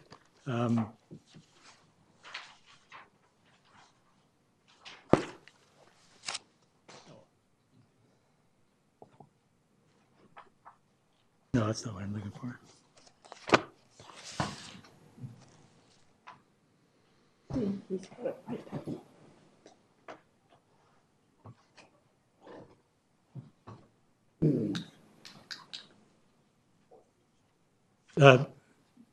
referencing 4213-301. The first way the limited property value changes is that when the assessor does the notices of value each year, the statutes prohibit the limited property value being more than the full cash value. Mm-hmm. So when the notices of value come out, if the limited property value is higher than the full cash value, the assessor addresses that in reference to the statute, and he can explain how they change the limited property value. That's the first way it can change. The next provision with regard to limited property value is limited property value each year, year to year, is determined first, again, when the assessor does his evaluation, he determines whether or not the property itself has undergone any modification with regard to the prior year. If there's been no modifications to the property, then the statute simply provides the assessor looks at the property, looks at the limited property value for the prior year, adds 5% to it. That's the limited property value for the current tax year. Neither one of those are the circumstances we're here on today. The third circumstance is when the assessor is looking at the limited property value and the value of the property, if there had been modifications as determined by the statute, modifications being, again, they're set by the statute, either construction, demolition, lot splits, changes to the use. If there are one of those modifications, then the assessor is obligated, because it's now a new property. If I could just use an example of if you had just a vacant piece of land in one tax year, and it has a limited property value, come to the next tax year, if there have been no modifications, it's the same property. The statute provides that the assessor shall assess that with the limited property value from the prior tax year plus the 5%. That's it. But the assessor, when he's looking at the property year to year, if there have been modifications as established by the statute, he has to then look at those modifications and see how that has affected the full cash value of the property. He then assesses or applies the ratio under the statute to the full cash value to determine the limited property value of the new property with the modifications that the statute addresses. Those are the only three ways the limited property value changes. Mr. Chairman, and the ratio is established in state statute, or where is it established? Yeah. Mr. Steele and his individual or his staff will explain to you how the ratio is determined and how it's applied. Well, I wish that they would have made their case first to explain that rather than defaulting to the petitioner to establish the basis for why we're here today. I have a question. It has been done that way in the past. Typically, Not while I've been here. This is I'm saying that it has been done that way in the past. Sure. But with Mr. Katz, the burden is on the petitioner. You're here to assess his petition. He has the burden typically in an adversarial proceeding to speak first and speak last because he has a burden of proof.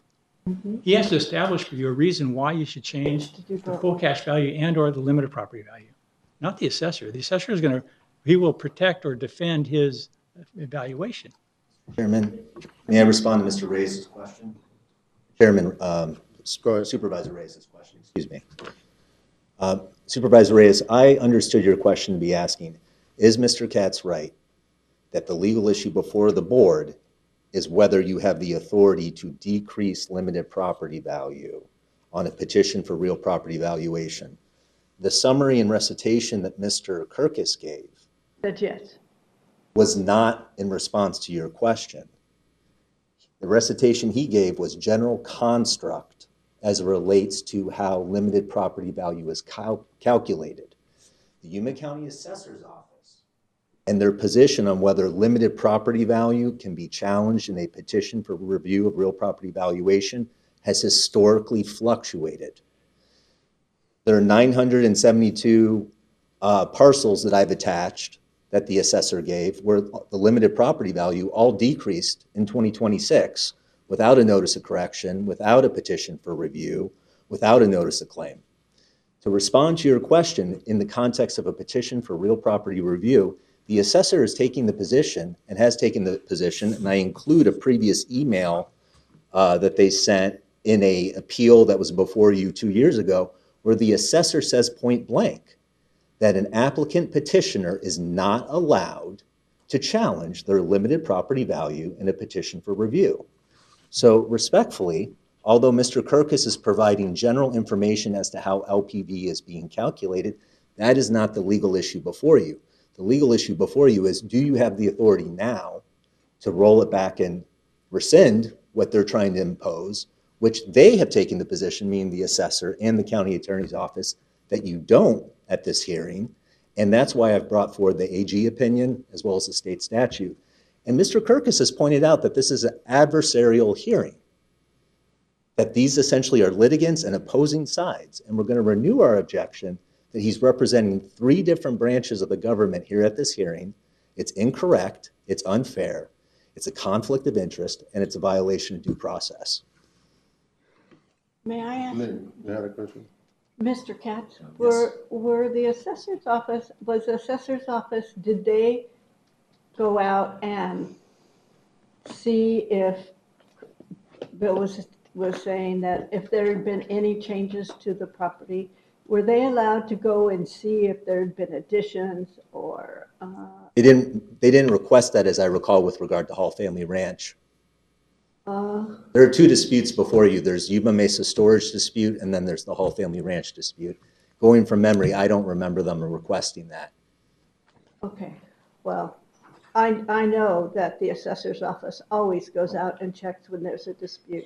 They always go out and check those properties to see if those properties have changed and see if they can drop the value because of changes to the property value or the properties or increase it depending on if they've made additions or improvements on that property. To respond to your question, the assessor's office in Hall Family Ranch, on the basis of the pleadings, meaning the petition for review that was filed, the assessor's office, in what I understand, looking at market data, made the determination that the full cash value was way too high and decided to decrease it based upon market data that it had. And then why are you contesting it if you've already had it dropped?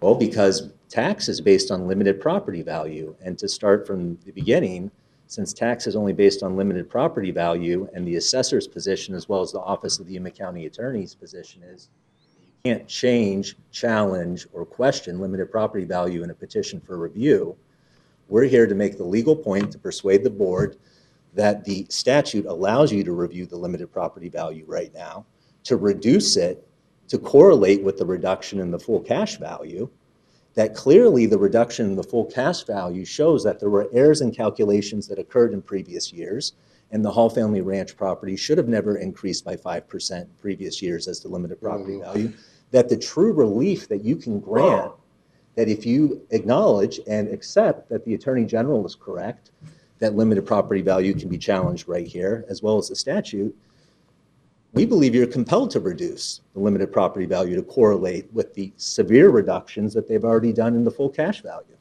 Let me answer. But are there I think that the Board of Appeals has the right to do that. But you're assuming that, oh, we have the right to lower it. You're not understanding we have the right to lower or keep it the way it is. Just the arguments you're making, Mr. Casper, which are good arguments, still do not lead me to the answer to the question. The answer to the question was whether we can consider the limited value here. You said yes. From what I understood, you explained there's 3 ways, and you explained what 3 ways there were to make those changes. Now, we're here to uphold or change the evaluation, the low. There's 2 things that are pertinent in the evaluation. One is the full cash value, which have been lowered to the point that I think it reflects. To me, the problem has been the past years that nobody complained about it, and now you're complaining that it's too high. But that's because the change has been made. So now we're into the appeal process. Now, the appeal process, as you well stated, it makes it us, the jury, and the judge and the jury of these cases, which in some ways is unfair, in some ways. But I understood that to be the case every time we make a decision here. It's either we uphold the assessors or we change the value against which taxes are collected. So the case here in front of us is it's not whether it's just fair, whether it's good or bad. It's whether what we decide is fair and good or bad. I don't know if you have a chance to appeal. I don't know. Maybe I should ask the question. Does he have a chance to appeal that decision? Petitioner and the assessor have the right to appeal your decision here today. Well, then again, we're not the judge and jury. We're just a deciding panel that decides whether to leave it as it is or change it. You appeal. Pardon me? To whom? Tax then? court. Tax Tax court. court. How is the tax court? So Yeah, let's phrase it. you're okay with the assessor's recommendation of the adjustment for the full cash value? Correct. Right. Correct. $853,460. The assessor has dropped the full cash value significantly. So you're okay with that? We're okay with that. It's given that the assessor has dropped the full cash value by essentially $1.5 million. We're asking this board to exercise its lawful authority in, even not increasing the LPV this year, but our overall approach and request is that you reduce the LPV to $704,000 because, again, you have the authority to do it, and the assessor's office has acknowledged the calculation error by almost $1.5 million in its original intent. So why wouldn't you want to reduce the LPV to correlate with what the assessor's office has already acknowledged? Talk about being, We don't know if it's an error. We'll let the assessor explain itself, but I don't know if it's an error. So he'll explain it. So you're petitioning for the limited LPV $704,000. We are asking for an LPV to be set at $704,000. Okay. We are asking to maintain the adjusted FCV at $853,460. It's, yeah, that's $2,000 if it's under 20. So, Supervisor, I didn't know if that was a question. That No, it's just a statement. I didn't hear the statement. Well, I'm looking at the full cash value. He dropped it to 893, 925, and the LPV is 706, 654. Respectfully, Supervisor, you're quoting data that's not on my sheets and data that's not known to Only me. $2,000. Where's No, the supervisor's data you're- coming I'm from? looking at values for, you're looking at the wrong one. oh, I need Yeah. to look at 26? No, the first page, page number 3. Yeah. On your, that one right there, Okay. that one. Oh, okay. Thank you, Mr. Katz. I need to listen to Oh, what the got it. assessor's going to say. Yeah, no, so, I mean, any other questions for Mr. Katz? I have a question of procedure. Since the burden is on me, will I be allowed to reply to what the assessor says? Yes, you will. Thank you. First and last, is that what you said? Yeah. First Okay, and yeah. last.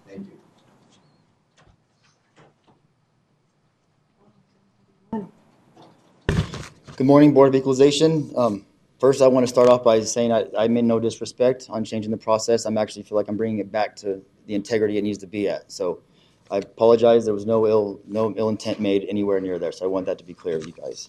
Good morning. My name is Stevie Seal. I am your Yuma County Assessor. There is a Hall's Family Ranch is protesting their full cash value. We did a study and realized the land was valued too high. Lowered the land to, like he said, $893,000. We do have a packet. We have a packet from Alon, who is a senior appraiser on this, and we're going to hand out the highlighted parts of that packet for you, just to where there's no confusion on what we're looking at. This one? Oh, we do have it. No, this one right here, Frank. Yeah, are we allowed to hand out a packet to the board that just highlights what's already in a packet? Yes. Makes it easier for us to read. Can I review what's being handed to the board? You'll get a copy. Give him a copy. I don't know that he made enough Hi. copies, but I can surely give them. Good You morning. can give me mine. Okay. I'll look on Jonathan.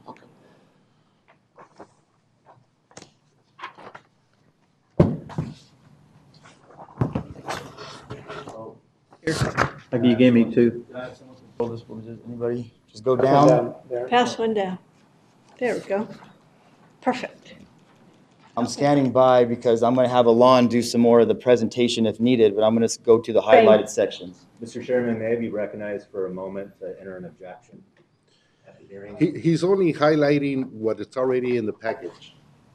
There are no page numbers on this packet. Is this in the package? The board that was sent to the board. When was this sent to the board?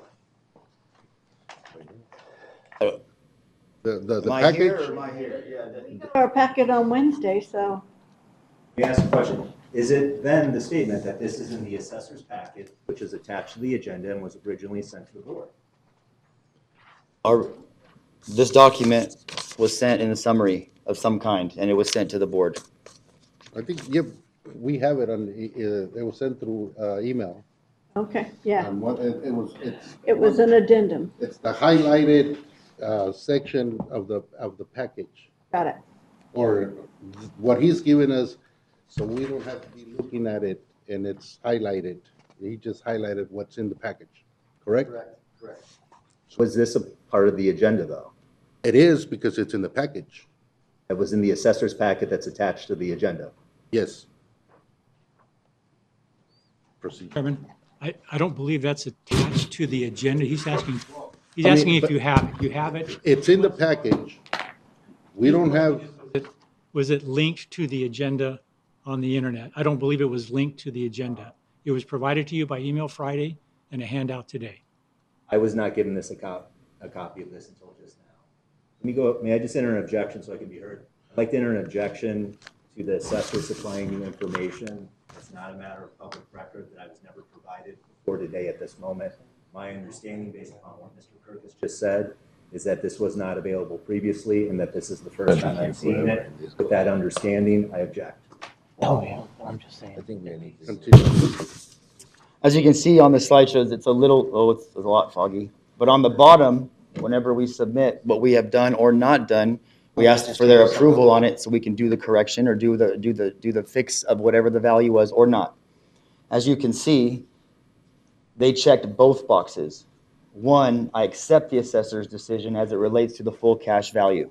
The second box is also checked. I do not accept the assessor's decision as it relates to the current LPV. This is very similar than doing a true or false question in a test and you do both of them. This is kind of similar to that. So we took the yes and we did the change of the 853. But due to statutes, because the LPV or the full cash did not go below the current LPV, this doesn't move. This does not move according to statutes, according to every assessor in the county. It's been around for years and years and years. We don't change the LPV unless it gets down to that level or below.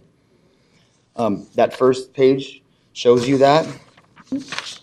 Also, on the first statute that I have attached, it says the petition shall state the owner's of opinion full cash value of the property and substantial information that justifies that opinion. This is statute 42-16051.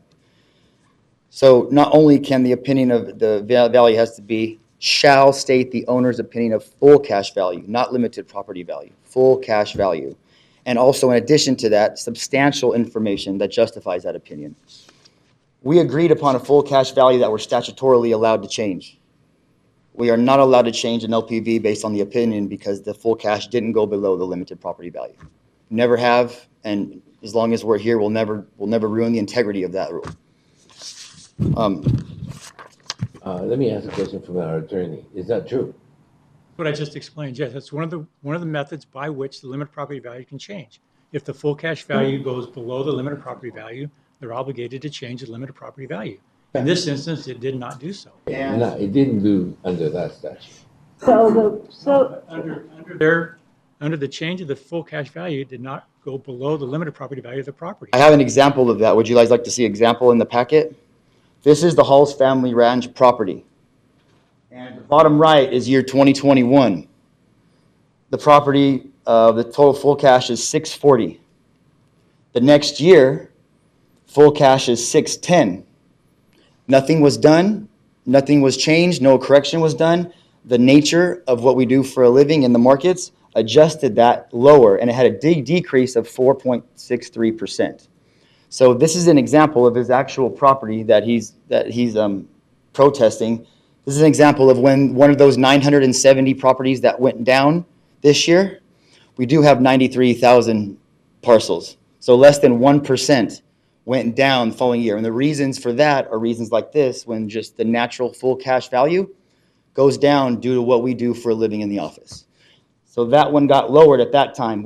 There was no protest involved in why it lowered. The LPV changed on that as well.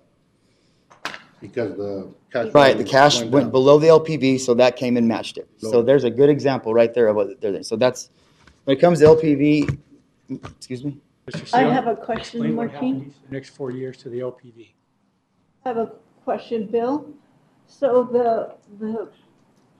the cases that Mr. Katz was referring to, 972? that we can change the LPV? No.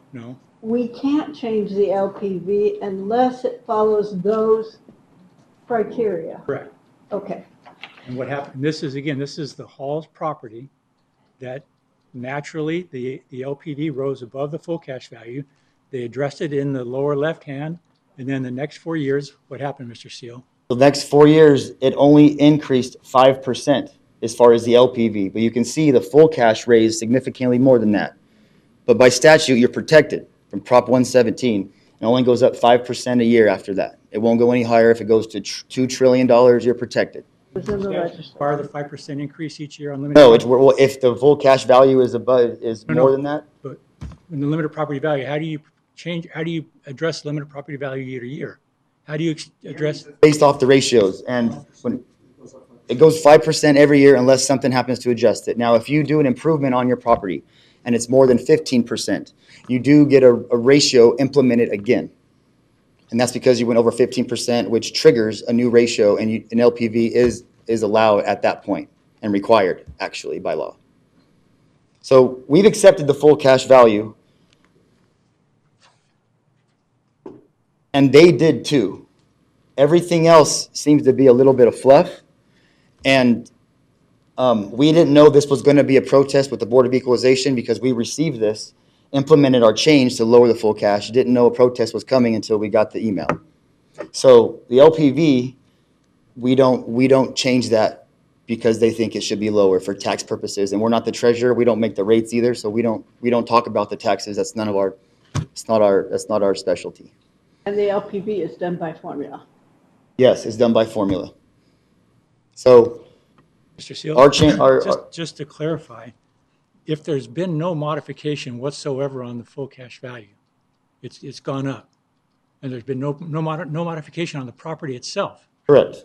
Every year statutorily, the LPV goes up 5%. 5%, if the full cash is above 5%. Correct. If it's only 3% above, it'll match the full cash at 3% above. Go back to that, the slide on the Hall Family Ranch. So it was reduced in 2022 to reflect. The LPV went with it, and then the full cash was elevated the In next year. 2023, the full cash value went up? Elevated to higher, like up here. I'm doing my hands because it's easy to see with my hand, and then the full limited only went 5%. Was there an appeal to the full cash value in 2023? No. 2024? No. 2025? No. 2026? No. Oh, 2026, yes. Okay, so here we are. So there was no question of the full cash value or limited property value from 2022 to 2025. Correct. It went up, but the LPV only went up 5%. 5% as required by statute. And the LPV only went up 5% on this one.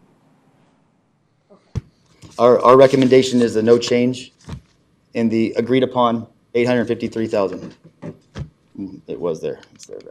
And so your recommendation is the cash value on it? Yeah, the cash that we already did fix and change due to some studies that we did. And so now it is 853, correct. And I do want to comment on a few things while I have the chance. The $1.5 million, I'm not sure that was what that was referencing as far as the change about the 1.5. His whole value wasn't even worth more than 1.1, so I'm not sure where that number came into play at. Okay. Also, the 972 accounts that got changed from year to year, there's 93,000 parcels in Yuma, 93,000. Less than 1% did that. And what I showed earlier on his decrease in 2022, that's a good example of what would happen. He would have been one of those 972 here this year if we would have looked at that this year. And that's it. That's all that we have. Our recommendation is a no change of what we currently have. Questions for the assessor? I just have a comment. Why did you rate, you said that you can't change the limited property value, but if the value, cash value goes down. If the value goes down, you decrease the match. Is that what you did in 2022? You decreased it to match? No, yes, the full cash value. Full cash value. Decreased, and it ended up going below what the limited property value was. So the limited property So value. you've done it before. So you dropped it. Right. Which Which was a benefit in the following years because now it's 5% off of that new LPV rather than the older one. So that was a benefit and it has been a benefit to them for years. That's when they made improvements of 485,000. Of course, that's what it says here. No, there was no improvement from 21 to 22. That's just that's how much the improvement, that's the value of the improvement. Okay. Any other questions for the assessor? Thank you. Mr. Katz? Yes, I'd like to take testimony from the assessor now. Given that his counsel asked him questions to clarify the record, may I do that? You want to ask who? The assessor. I want to ask if we're going to be able to get out this morning. Well, I'll just, I mean. So the request is, Mr. Kirk. Obviously went through it already with him. You could have asked him all these questions. So here we're here to make a decision on what he presented. If you're against it, you're not, then we either pass it and then you can proceed with the next step. Or not. But I would like to be afforded the same opportunity. Ask questions of the witness that Mr. Kirkus was, and he was either asking questions on your behalf as the board, or he was asking questions as the attorney for Mr. Seal. I thought he was clarifying So- information. but- Go ahead. Go ahead. Don't we need to capture it on the microphone? But you need to stay there. Oh. So you can answer some of the questions. Mr. Seal, you previously worked at the assessor's office, correct? I still do there. I still do, yeah. But yes, I previously did as well. Isn't it true in 2024, you were employed at the assessor's office? Yes. Did you ever obtain any certificates as a certified assessor or appraiser as recognized by the DOR? Yes, I have obtained a certification as a provisional. Yes. Okay. Did you produce that in a public records request? Necessary? Yes, I believe we do, and we actually have that handout as well. If anyone would like to see that as well. It's in the packet. So That's not. I don't believe that is. Is it? That's not in our packet. No. So it's your testimony that the certificate that you attended Valuation and Concepts is the equivalent of you being a certified assessor and or appraiser? No. That's not what I said. I said the provisional. He's an I got a elected certified assessor. provisional from the state of Arizona. He said he's provisionally certified. You are not actually, in fact, certified despite working there since 2024, correct? I was provisionally allowed to work. Provisionally means that you do not have a full certification, correct? Correct. Thank you. You testified before this board. That the LPV can never decrease unless it's under the circumstances articulated by your attorney, Mr. Kirkus, correct? By state statute. State statute. By statute, Correct. Isn't it true on a petition for review, you decreased the LPV of AOYB LLC parcel 180-36-035 with none of those circumstances occurring? What parcel? I'm not familiar with what that is. I'm here to talk about the full cash value of 2026 for the Halls Family Ranch. I'm not prepared to talk about any other property other than 93,000 we may or may not have changed. Isn't it true that that was a part of the agenda packet on YMS and was brought to your attention as from records that you gave me? I don't believe I have to answer to everything that's in the packet. Mr. Chairman, I'm asking. I'm done. Because what he told you was that it can't decrease under certain circumstances.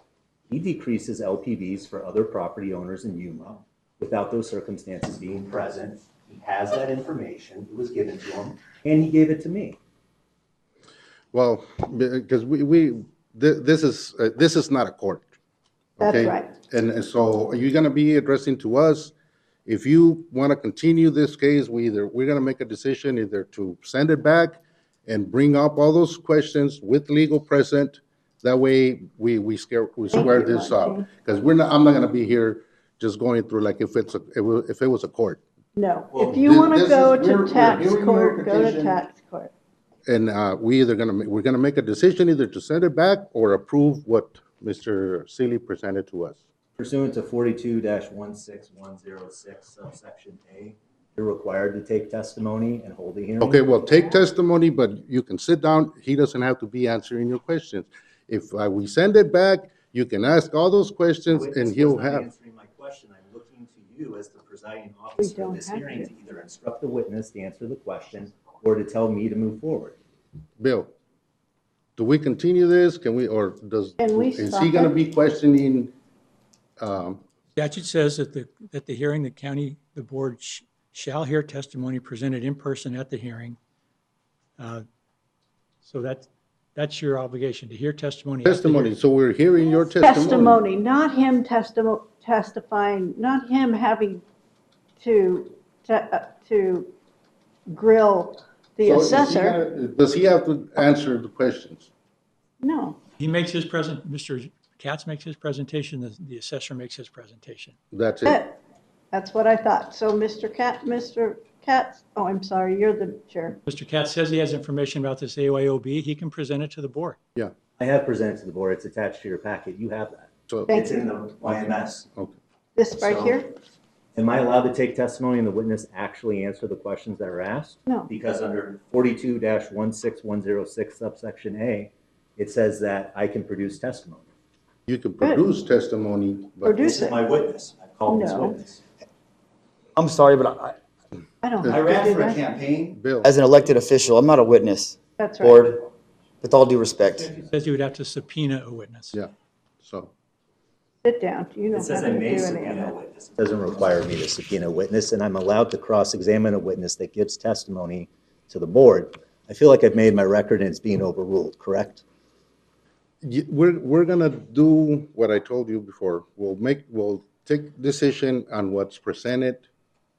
You explain to us or tell us what you don't want, you're petitioning for or you're against for, and we'll decide if we send it back, you work on all that, or we make a decision today.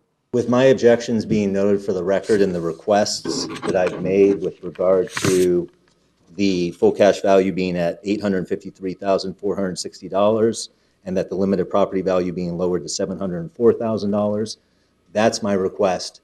If I mistakenly said 1.5 million, that was a mistake in commentary. The original notice of valuation had the FCV at $1,082,000. We requested that it be lowered to 890. The assessor stated that it should be lowered to 853. And what we're asking is that for this board to perform an equitable function that the AG says you're allowed to perform, as well as the statute, and lower the LPV to 704,000 so that it's proportionate based upon a percentage of the FCV. Thank you. Thank you. There you go. Okay. Bring it back to the board for. Mr. Chairman, I'll make a motion that we accept the assessor's recommendation of lowering the full cash value. Not mentioned. True. The cash value of to 853,460. Whatever it was lowered. Yeah, we'll accept the. What was it? The full cash value. Did you second that, Darren? I just want to clarify. My motion is to accept the full cash value and don't mess with the LV. That's right. Yes. Accept it and move on. If he wants to appeal it to the tax board, that's fine. So I'll second that. Okay, there's a motion and a second to accept the recommendation from the assessors, adjusting the cash value to $853,460. All those in favor say aye. Aye. Any opposed? Aye. Motion carries. So just to clarify for the board, you're upholding the assessor's valuation for the Hall Family Ranch property? Yes, for the cash value. Full- Cash value and the limited cash value. Correct. Thank you. Okay, item number 2. Discussion and action regarding petition for review of real property value for Yuma Mesa Storage LLC.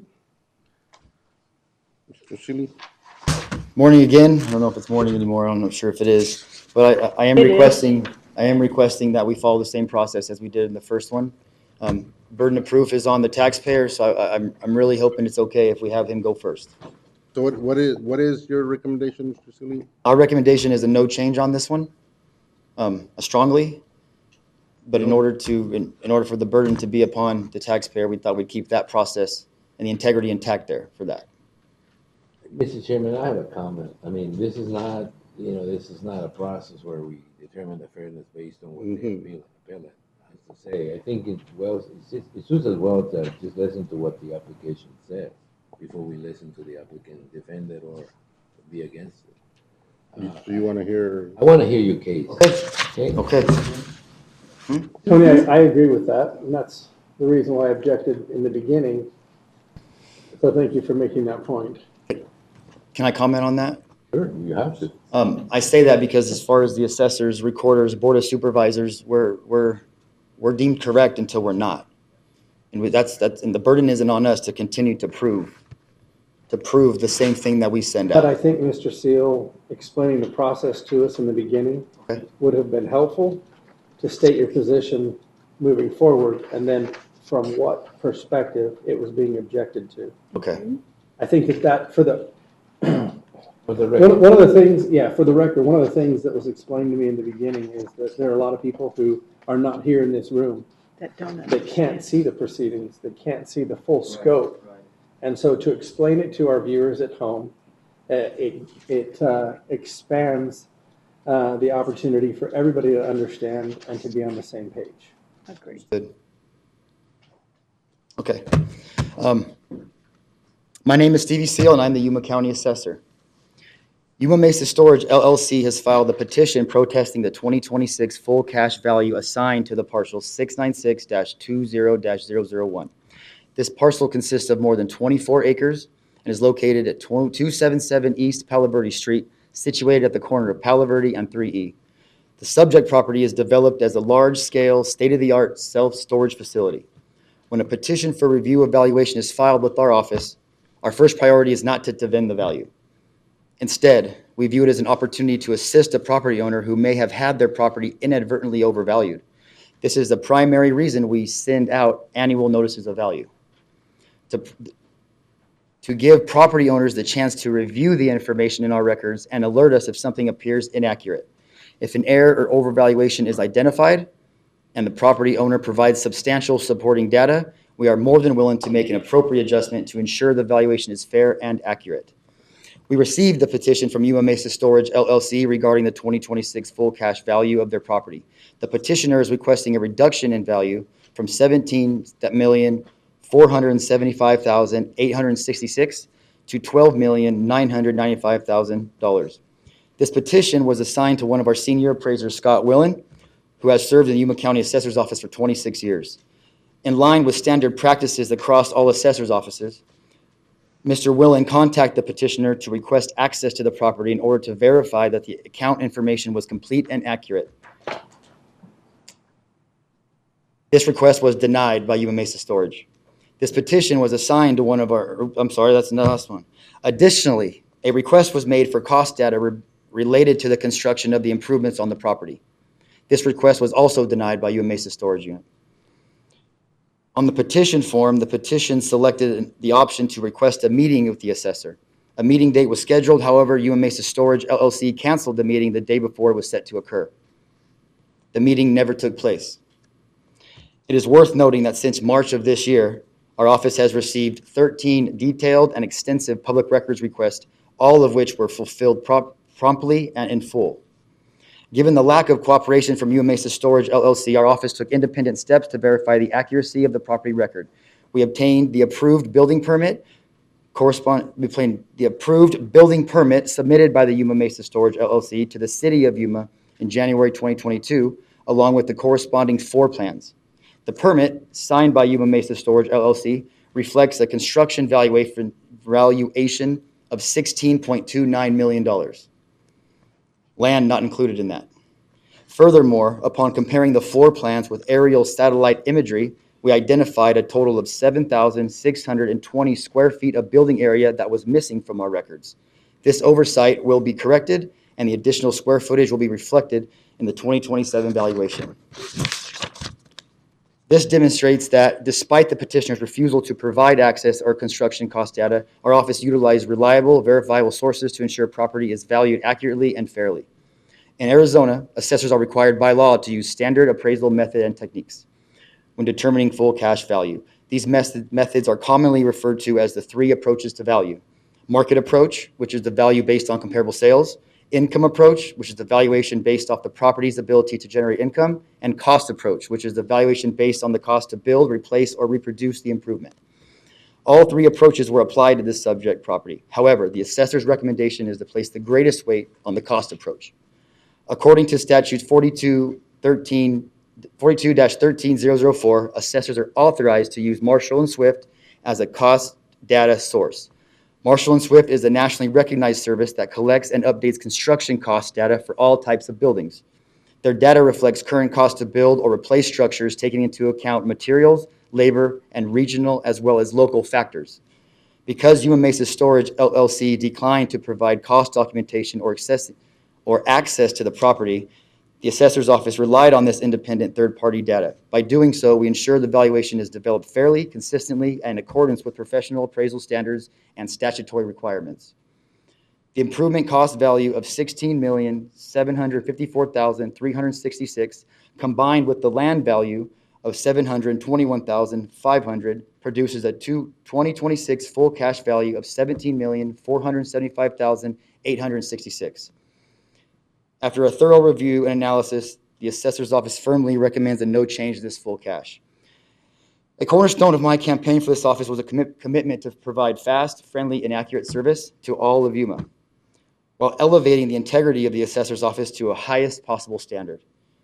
When I was sworn into office, I took an oath to ensure that property valuations across Yuma County are fair and equitable. Granting a reduction in this full cash value would not meet that standard. It would create an inequity for 93,000 other parcels in the Yuma County and in effect shift the tax burden onto their properties. For these reasons and to preserve both fairness and consistency, the assessor's office respectfully recommends that the board uphold the current full cash value. That's all we have. If you have any questions, we do have some specialists. We have over 100 years of experience here that has worked on this by need. Why was it so high? Why did it change so much? I mean, because it was built or because you didn't notice before?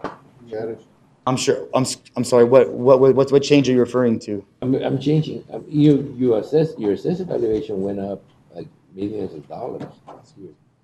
Your full cash value went up a lot. That's okay. We talked about that, but the limited value. What? Are you looking at one of these pages up here? Looking at one of the, yeah, I'm looking at that page. Actually, I was looking at that page when I made that statement. When the limited property value went from 4 million. If you go to page 5 in your packet, there is a notice of value, but there hasn't been a significant change. It's been in the 17 millions from 25 to 26. Well, you upped the limited property value by like $7 million, or close to 6 or 7 million. That's what I'm talking about. Okay.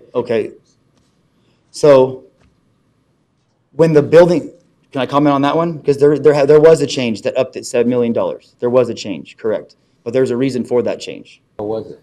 The reason for that change is they were building, there's 19 buildings on the property. There's 19 storage units. There's 19 of them. They weren't there last year. Once we received a partial certificate of occupancy from the city, showing that 9 of the 19 buildings were completed, then we did go out there. So they were open for business for that beforehand. So we implemented the Rule B ratio at that time, which is the ratio, the difference between the full cash and the LPV. So once it became 100% the following year, we added on the rest of the 50% of value. So that's why you see a significant difference in the 50%, the one year to the next. It went from 50% to 100% in the following year. Oh, that's what I'm talking about. I mean, I know that there must have been some. And I do have the certificate of occupancy that states, that triggered us. Oh, I do have it. I just wanted to see what change there was. That basically There was 10 additional buildings constructed on the property in between the 50% and the 100%. How many buildings were there before that? There's a total of 19. There was 9, and now there's 19 total. They added 10 to the property, which has added the full cash up to 100% of the total building or total property. It's okay. I can see that. Well, you see, what I see is This is and just for the record too, this is a partial certificate of occupancy, and I've reached out to the city, and they said the main reason they issue these is so they can do business off that property while still constructing the rest of it. Let me get back to that's sort of a comment. So You have one a full based cash on value. 9. Full cash value of almost $13 million that the petitioner's opinion is the full cash value of the property. And then you had a limited property value of $4 million, which is okay. But now you have a $17,475,066. Okay. We have a 17. They're requesting to get to 13 and then to 4. So what is the difference between your assessment and their assessment in terms of the limited property values? What will they assess? I can't really speak on the logic behind it, but their defense is that Maricopa County and their same like structures, the ratio is 33%. Now, it's not 33%. We reached out to every single county besides one. To me, if the ratio is 100%, I mean. The map kind of highlights the defense. We reached out to every single one. This is a map showing the ratios which we implemented the same year. And according to the packet, I believe one of his points is we're at 33. We should be at 33% like Maricopa is with their stuff. But that's not even relevant. That's not even accurate information because we reached out. I've talked to Eddie Cook himself, which I have emails in here stating that. We're at 65%, Maricopa's at 54%, not 33% in which he based his $4 million LPV off of. In his opinion, that's the limited value it should have, 4 million? His opinion, yes, their opinion is the $4 million based off of inaccurate numbers from Maricopa County. In your opinion, it would be what? Our opinion is a no change. Which is what, 11 million? 11 million, yes. Full cash or limited property value will not go up any more than 5% if the market deems it. If the market goes below, then the LPV will follow that. I know the arguments that he made. I just want to listen, see if there's a new one that would convince me that, our new, after you increase it by 55%, that you want your value to be so low. Glenn, you had a question? No, I'm just looking at Coconino County 74. Okay. So, any other questions for Mr. Seeley? All right, thank you. Thank you. Mr. Katz. William Katz, appearing on behalf of Yuma Mesa Storage in-house counsel. I have many of the same objections that I've already made. I don't necessarily want to take up too much time because some board members told me they don't want me to take up any more time and wanted to accelerate. So can I just incorporate by reference the objections as to the assessor and the board being represented by the same attorney as being made here as fully restated? Is that That's correct. No. received as record and overruled, correct? Yes. The board is acknowledging that it has full authority at this point to decrease the LPV based upon the AG's opinion and the statute. Is that correct? Based on the statutes. Okay, the statute that I cited says the board has authority to decrease the LPV. Yes, but there's conditions. So with the statutes that were previously cited by Hall Family Ranch, we would incorporate by reference here as though fully restated. Is that sufficient so we can move forward? Those statute numbers without going full the... Correct, Chairman? Correct. Okay. Bill, are you okay with that? I answered the chairman, yes. Yes, okay. There were ratios that were put up with regard to a state of Arizona map by Mr. Seal, and he was used this to deride the analysis that we did with regard to the Maricopa County values. What he put up before you were Maricopa County Rule B valuations that deal with how things are valued post substantial modification with increases being more than 15%. We actually didn't put forth the chart and spreadsheet that's attached to the appeal for a Rule B argument or analysis. What we did, and actually this idea that they talked to Eddie Cook on the phone, I believe was the name, and that Mr. Yun did that, maybe that occurred, but if you read his email to Mr. Cook, what he accuses us of doing is that Mr. Yun says we selected a few properties in Maricopa County in order to put forth an incorrect ratio. Well, again, they put up a map of Rule B ratios, which aren't applicable here. Our 39 storage facilities that we randomly selected out of Maricopa County show that Maricopa County on 39 different storage facilities had as a mean average setting the LPV as a percentage of FCV at 33%. And that's the current values of those 39 as a mean average. We're not putting forth that that's the Rule B ratio. What we're stating is that Yuma County values storage facilities disproportionately on a go-forward basis without any basis in fact, and actually contrary to Maricopa County, in which we gave 39 different facilities with the various data, and it's attached to your appeal. So when Mr. Yun says we cherry-picked a few, and then essentially Mr. Seal repeats that, that's completely incorrect, and it shouldn't be accepted. Maricopa County sets LPV on those 39 properties at 33% of full cash value. Those are the 39 properties that we cited. They didn't want to touch any of that data. They don't dispute that data line by line within their appellate brief, nor do I believe that they actually presented it to Mr. Cook, because the emails they sent to you, as best as I can tell, never actually sent our brief, never actually sent our analysis to the Maricopa County assessor.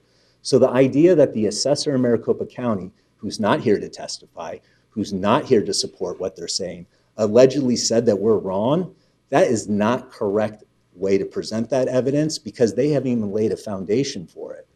But we want this board to seriously consider whether the 9th largest single parcel taxpayer in all of Yuma County, as it relates to LPV, should be a mini storage facility.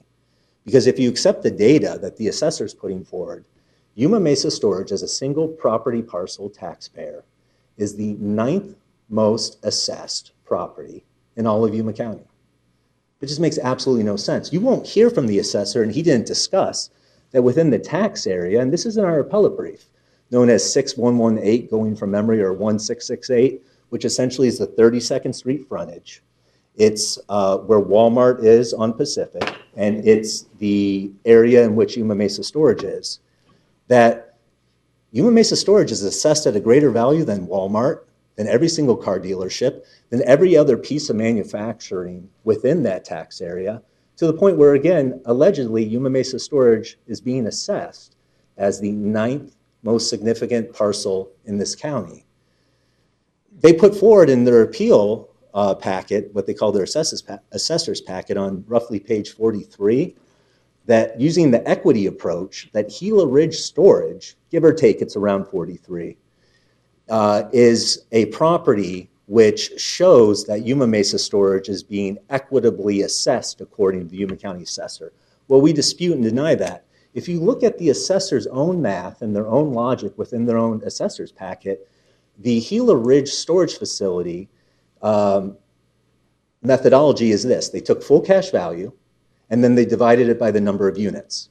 And going from memory, it's estimated that they determined that the Gila Ridge Storage Facility was assessed at about $10,000 per unit. YMS is being assessed at $26,000 per unit, give or take, going from memory. This is the type of logic and equitable decision-making that the assessor is. They're looking at a storage facility, and they're saying to you, essentially, that what they're doing is correct based upon the fact that Gila Ridge is at 10K, and the methodology is you just take FCV and you divide by the normal number of storage units. But because YMS is at 26K, it all shakes out as being equitable. That's entirely unfair and inequitable. And it shows that the LPV being set where it currently is disproportionate and needs to be reconsidered. When we're also looking at the idea of just where we're at in assessing property in Yuma, all of the hotels in Yuma have lower LPVs than Yuma Mesa Storage. All the manufacturing facilities in Yuma County have lower LPVs than Yuma Mesa Storage. How is it that in the tax area where Yuma Mesa Storage is, LPVs, and there's a chart that I attached to your appeal packet, the LPVs are consistently decreasing in the very same tax area that Yuma Mesa Storage is, but we're one of the few, if any, properties that are increasing with regard to the limited property value? How is that fair and equitable that all the other properties, essentially, within the same tax area have decreasing LPVs, but he continues to increase Yuma Mesa Storages? So when we're looking at what's occurring here, and what you're trying to decide is equity and fairness, you have to look. The information that they're telling you that they gave to the Maricopa County assessor wasn't actually that information that we presented to you. When they're telling you that they complied with public records requests, we dispute and deny that. One of the things that this board has asked a couple of different times is, will you follow a formula? You follow a ratio? You follow known data, correct? And they responded yes. This is super important. With regard to the public records request, the Yuma County attorney and Yuma County assessor refuse to interact with their vendors and demand that Tyler Technologies or that Marshall and Swift produce the very type of formulas and algorithms that you've been questioning the assessor about. What this means is when you ask them, how do you arrive at cost information? How do you arrive at valuation and weighting information as to what weight to give a parcel? They don't have presumably any access to that because it's a third-party vendor who's subject to their control, and they refuse to even request that information be provided by them. So this idea that they're complying with public records requests is false. We dispute and deny that generally. But the very things that you keep asking about, which amount to, assessor, how do you get to your values? How do you calculate these things? The vendors that they actually use won't give them the info, won't tell them, and it's the vendors themselves that create much of this valuation data. So we don't know. It's unclear. And just so the record's clear, the assessor's office is obligated to present the algorithms and formulas in a public records request from Tyler Technologies or Marshall & Swift. And it's highly objectionable that not only will they not present it in response to a public records request, they'll tell you that they understand the valuation strategies that are being used in this county when they're refusing to produce it. It's complete hypocrisy. At this time, we would ask that the Yuma County Board of Equalization impose a full cash value of $12,995,000 and a limited property value of $4,159,840. So an LPV of 4.1 million and a full cash of 12.9. I'm available for questions. I would like to submit the brief and the materials that I asked to be submitted as being received as a matter of record. Is that correct, Mr. Chairman? Are they received? As though fully restated here? We have the package here for. Okay. Having had those received, I have nothing further. Are there questions? Any other questions for? I've just got one quick question. The other market you went to, you only went to Maricopa County? You didn't go to any other counties to get the? We thought presenting you that data from the largest county in Arizona, which as best as we could determine had storage facilities in various parts of the county, would be the most representative, because as we understand it, the Maricopa County Office of the Assessor, as well as the Arizona Department of Revenue, provide trainings to the outlying counties and essentially set the standard for how property is valued in Arizona. We thought we were going to the most responsive jurisdiction. I have a question, Mr. Chairman. Go ahead. Mr. Katz, the facility we're talking about is state-of-the-art with air conditioning and heating and all of that provided for each storage unit? There are storage units that do have AC. Yes, climate-controlled storage units. The knowledge that I have of every storage unit is, somewhat limited, but certainly many of them are climate-controlled. And my client's property is very impressive and does have technologies that would be considered state-of-the-art. Now, the one that they use for comparables to that, do they have air conditioning? They didn't state that within their analysis, because their analysis was this. You take full cash value and you divide it by the number of units, and it doesn't matter whether it has climate control or anything else. So that's why I'm pointing out, if it's just full cash value divided by the number of units and it's at essentially 10,500 and Yuma Mesa Storage is at roughly 26,000, that's not fair and equitable using their own logic. Any other questions for Mr. Katz? Thank you, Mr. Katz. Thank you. Mr. Seeley, I have what do you base the value of? The LPV from the ratios. Angel Atondo, he's our CAMA, our computer assisted mass appraiser of our office, and he can tell you a little bit about the ratios and the implementation of them, as far as how you come up with the formula of the full cash and LPV when the ratio is implemented the first time. Mr. Chairman, Mr. Seal, did you not provide those additional? Everything we have, we've sent to the board, or the clerk. Chairman, if I may, with regard to the Marshall and Swift and Tyler. Correct. Oh, sorry. What Mr. Katz told you is completely incorrect. I told Mr. Katz that I provided the information with regard to the public records request to counsel for both Tyler and Marshall and Swift, and they advised me through counsel that they were confidential proprietary information and they would not provide those to him. And I told him that, and he also is aware that he has a statutory special action that he could file on behalf of his client. There's a recent Court of Appeals opinion where the Arizona Senate was sued when they hired a third party to perform an audit of the election equipment in 2020. And the Court of Appeals said in that instance, if the third party vendor assumed a public function, then their records could be subject to public records. In that case, they determined that because Cyber Ninjas was the vendor, because they physically hired subcontractors, they physically performed the audit, their records were subject to public records.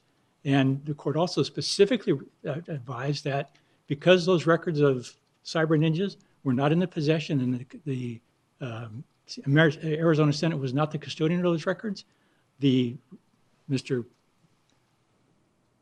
Phoenix Newspaper Inc. The Court of Appeals said Phoenix Newspaper Inc. had to go to those individuals, those private vendors to request the records, not from the Arizona Senate. So Mr. Seal and the assessors, it has no responsibility to produce those records, to go get those records. The Court of Appeals specifically held that Cyber Ninjas was the custodian of those records, and Phoenix Newspaper had to go to them to get the records. They had to request them from them. So that was completely incorrect what he told you. And I told him that I spoke with counsel and that they denied, they said they're not going to give them to him. And he has a right of special action to go get them from them if he thinks he's entitled to them. May I very briefly just respond to that? Mr. Kirkus and I disagree on a number of different legal points. We continue to disagree on those legal points, what the Cyber Ninjas precedent holds, as well as Title 39. Those disagreements continue. What can be gleaned from what he just said is that they don't have access, and they're willing to acknowledge it, to the very data that they're telling you they based their decision on here today. What he's disputing is whether they have to go get it. The idea that the valuation data and the weight and the balancing that's given to variables of cost data is in third-party vendor platforms and software, as well as algorithms, is clear. The dispute is who's responsible for producing that. So what is clear from this is they're saying they don't have it, they're saying they don't have to get it, and that should be of concern. Well, Mr. Katz, one second. He stated that they would not provide that to them, right? That's what I understood. That's what he said here. I wasn't in on the conference call. Okay. Yes. He was advised, though, directly that I told them they would. That's what I'm trying to get at. He didn't make a written demand. This is all verbal, as I understand it. I don't have to make a written demand. I told their counsel we're not obligated to make a written demand. You have a vendor that, pursuant to your contract, is required to cooperate with you, and there was no written demand made on that vendor. And the same contract holds us contractually to protect their confidential and proprietary information. Taxation of your constituents and the basis for it is not proprietary. Yeah, I completely understand that. But here we have a misunderstanding, to the best of my knowledge, from what you understand and what is being represented to us by our counsel. I'm just trying to get at that kind of chain of custody. There certainly is a disagreement, Sure. yes. Yeah, and that's what I'm trying to get at. Thank you for your time. I can answer further questions, but. No, that's fine.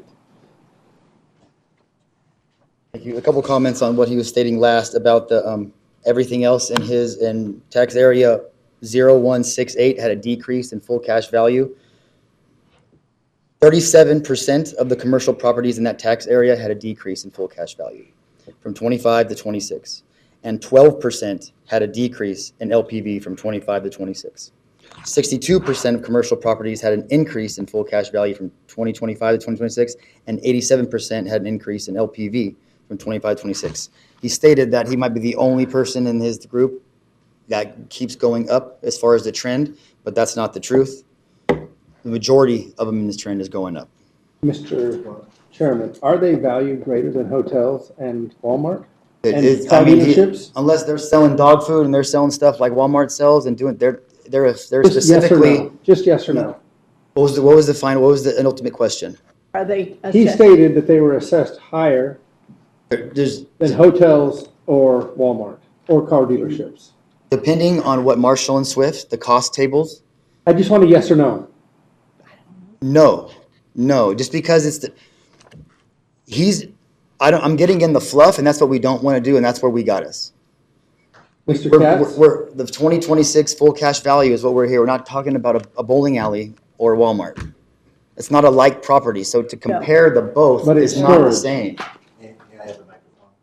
To respond to your question, when I was referring to Yuma Mesa Storage being the 9th most assessed taxpayer as to LPV. That's from data given to us by the assessor's office. When I was stating that within our assessment area, we are the most assessed taxpayer as it relates to LPV and FCV. As best as I can tell within our tax area, that's also correct.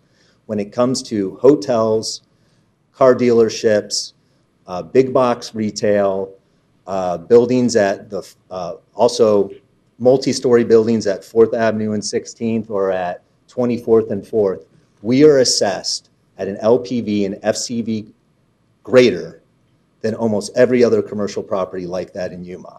And I am providing to the board on the appeal packet a spreadsheet as it relates to the tax assessment area and adjacent areas that supports what I am stating as us being assessed at that level as to LPV and FCV.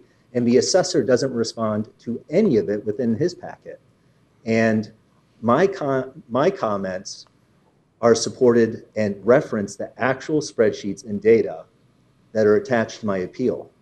And he was aware of all this in advance and chose not to respond to it. Thank you. Thank you. Thank you, Mr. Katz. It could be different.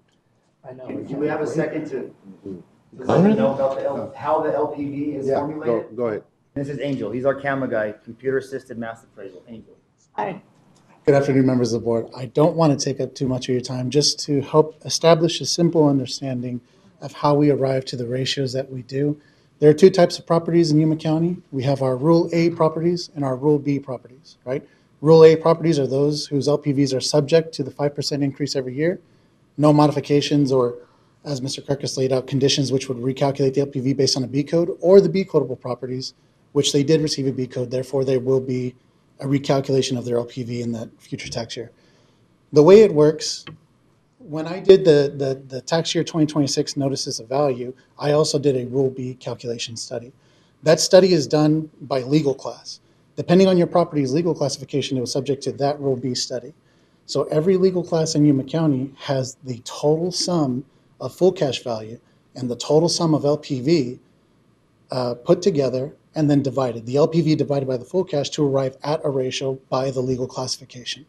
So all commercial properties in Yuma County for tax year 26 were subject to the same LPV ratio. A decrease in property or increase in property does not necessarily mean that the LPV follows suit. Value going down, if it triggers a B code, will set your LPV based on that ratio. So if previously, in the case of one of these properties in Maricopa County that has a 33% ratio, their value goes down 15%, and now they're subject to their 55% ratio, it's a pretty good chance that their LPVs are going to go up. They're actually going to be paying more in taxes. LPVs based on a B code or change is subject to the ratio, and that's how we arrive at the ratios.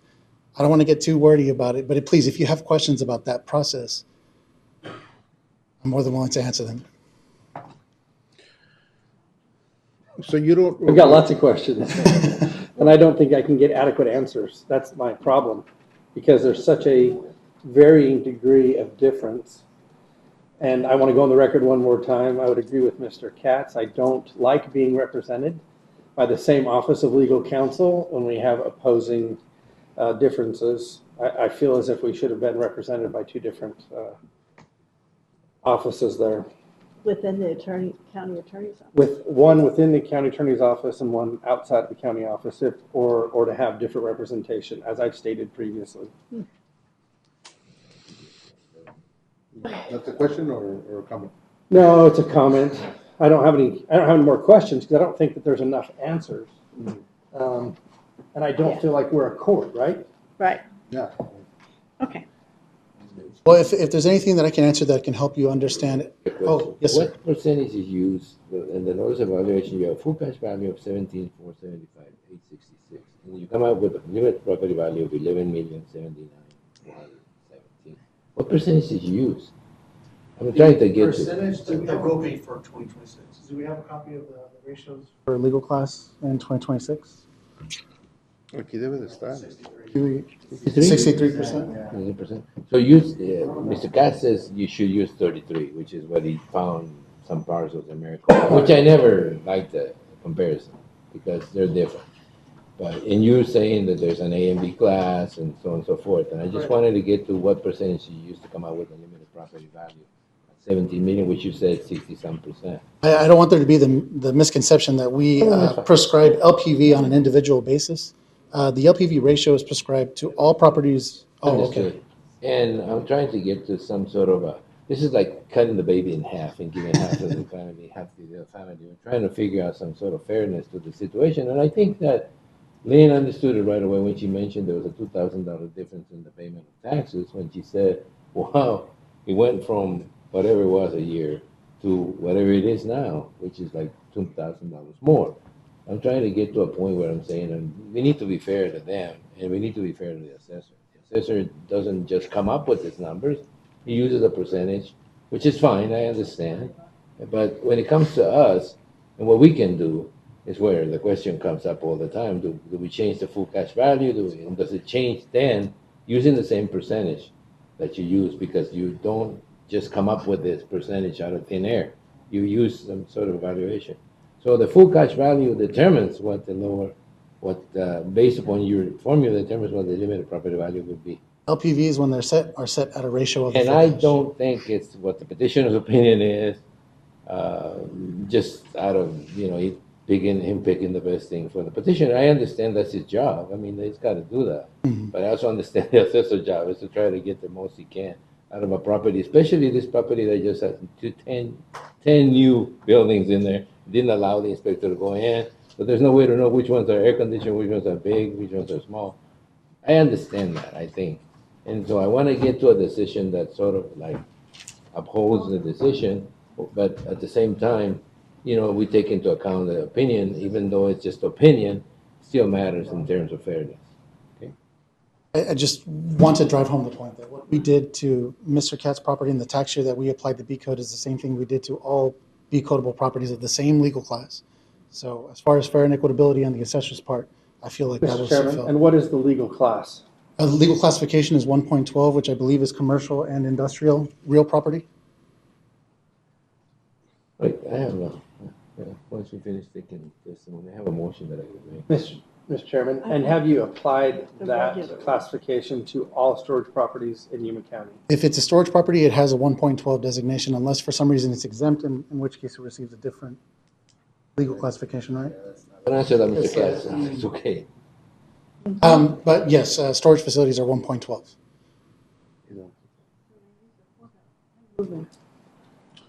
Any other questions? No. Okay. The guy's going to answer that one. I move we. Thank you. Thank you. Okay. Okay. You're first and last. Yeah, Mr. Chairman, just to clarify a point, the assessor, and I think you were asking, was the assessor denied an opportunity to inspect after buildings were added? The assessor was actually only denied an opportunity to inspect after the petition was filed. So the assessor has had an opportunity when the final buildings were complete, as I understand it from their photographs, to go back and see all the buildings. So just to be clear, the only time, as I understand the history of this case and this parcel, that there was a denial of the assessor to get on the property, on the best of my information, after we filed the appeal, but they had already been on there to see all the buildings in their completed state. And then, just to respond very briefly, I picked randomly 39 storage facilities in Maricopa County, as well as made another analysis of the commercial properties within the tax area that Yuma Mesa Storage is. And that spreadsheet that I attached shows decreasing LPVs and decreasing FCVs. And this is important because in the very tax area involving properties that are 112, you are asking what is the legal class? All commercial property is 112. True, but if you are asking what is the ratio of how commercial property is assessed within that tax area or elsewhere in Yuma, you'll get a very different answer from the assessor, because hotels have different ratios and proportions as it's played out. Walmart and big box retail has had different proportions and ratios as it's played out. And we are assessed at a much higher FCV compared to any other commercial property that I've been made aware of in our tax area. And moreover, you'll see that the LPVs that are set in our tax area are incredibly low compared to the FCVs, because the FCVs within our tax area are set incredibly low for other commercial properties. Thank you for the board's time. All right. Anything else for Mr. Seeley? We did not go to the property before the protest because there's not really a reason to do it. We send out the notices of values, like I was explaining earlier in my brief, gives them an opportunity to protest something. So we look at it, we don't look at it as defending the value we have. We look at it as what we can do legally and fair and equitably to help. We looked everywhere with denial on the property, denial of the docks. So I went to the city, found a permit from back then on when they built it. The city said it was going to be $16.2 million to build, which was signed. That was a couple years ago. Everything's kind of been up since then now. It doesn't take a rocket scientist to kind of know that one. But as far as that, that's why we send notices of values out, to give us an opportunity to go look if something's wrong. But being denied that, we have to go other routes to find it, which we did, that support our value. Not on defense of it, but support. And the LPV and the full cash values, I want to give an example on that so that way it's clear. If you go downtown on Van Buren in Maricopa, or you go in Phoenix, and there's a bunch of high rises, nothing's been touched on those. It was built, constructed, a full cash value was implemented of $2 million 20 years ago when it was built. If nothing is done to that property, it will only go up 5%, the LPV. If the market shoots up like it did during coronavirus, now the market, let's say it's worth $30 million. That LPV will only go up from the 2 million, 5% each year. So the big difference you're seeing on the ratios are because there's 1.8 million parcels in Maricopa. We have 93,000. There's multiple properties that haven't been touched that are worth way more than ours, which is why you see a big gap in the limited property value and the full cash value. A different market like Maricopa, that's like asking opinion of a board of supervisors over there. It's the two different markets, two different things. It's not relevant to what we have going on here for the full cash. Thank you. The burden is mine, correct? The data that was attached to my appeal was unresponded to in writing within the assessor's packet. They didn't tackle the spreadsheet of our tax area, which shows the decreases in LPV and FCV, and they didn't supply, as best as I can tell, the 39 commercial properties that we sent. They didn't send that to the assessor. Mr. Seal, being the assessor for 8 months and elected, and previously being an employee of the assessor's office who only has a provisional certification, is not qualified to tell you what occurs in Maricopa County. We ask that this board please be equitable. Look at the situation, and that the single parcel taxpayer of Yuma Mesa Storage, being the 9th most assessed as far as LPV or FCV in Yuma County, as being highly significant to your decision. There should be a reduction in the FCV, and there should be a reduction in the LPV, because everything else of significance in our tax area is decreasing. Thank you. All right. Go ahead. I'm just looking at you. Mr. Chairman, are we ready for a motion? Yes. I move assessor's parcel number 696-20-001 be assessed at full cash value of $17,475,866 and a limited property value of $11,079,417. All right. There's a motion. Is there a second?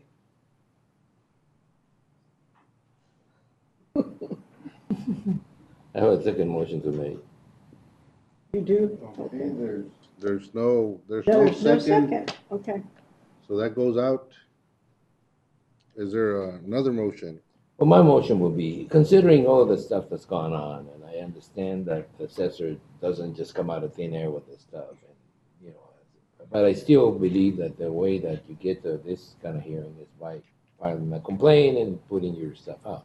And I don't like to take the petitioner's petition, because I know the petitioner's petition is going to be different. I mean, normally we like these things to be fixed by between the petitioner and the assessor. Right. Or it gets to us.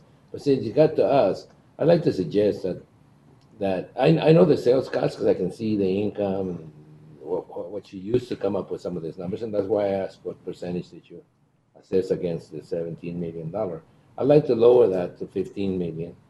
I'd like to use the $63 million that you guys have. I don't think $13 million really gives it a value that it has. I mean, based on the petition, it costs more than that just to build it. So I'd like to suggest that we go to the, I don't care if you use the income statement or the cost statement, that this would be a $15 million times whatever, 63%, it would be to come up with the full limited property value. It would not exactly match what the assessor wants, and it would not match obviously what the petitioner wants, because he wants a very, very high limited property value at 33%. I don't think it's fair to the rest of the taxpayers of the county. But I think it's fair that someone that brought up a complaint and filed everything the way they did it on time, I think this is the best solution to me. So my motion would be that we limited the full cash value at $15 million, and we apply the 62% and come up with a limited value. I don't remember, I don't have my phone, so I can't really make the calculation, but you understand what I'm saying, right? Is there a second? I understand I understand that, and Because there's a motion on the floor. We have a motion, so you can't talk. Only a second, we'll discuss it. I'll second it. Go Okay, ahead. there's a motion and a second to limit the full cash value to $15 million, and the limited property value will be based upon the percentage that the assessor comes up with, which is normal in everybody. Okay, so just do the full cash value at 15 million. That's right. That's okay. And 63, yeah. And use the same Use the same percentage to get Percentage the limited divider. property value. 9,400,000. And that would be what you. Okay. The So new- is there's that a- the new rule There's B? a motion and a second. All those in favor say aye. Aye. Aye. Any Aye. opposed? Aye. You opposed? I oppose. Oh. All right, motion carried. Thank you. Look, guys, I know it wasn't the solution. No, but the comment. Look, you're good. when you're winning, you get out. Well, I'm sorry, but I understand. I thank you for your decision. Just the 15 is kind of seems like an arbitrary number, and I respect your guys' what your decision. I really do. But we do I know have it's 100 arbitrary. hours of stuff here in order to develop a value, and just to hit a level 15 million, it goes against the integrity, and I have to put it on record that that's not.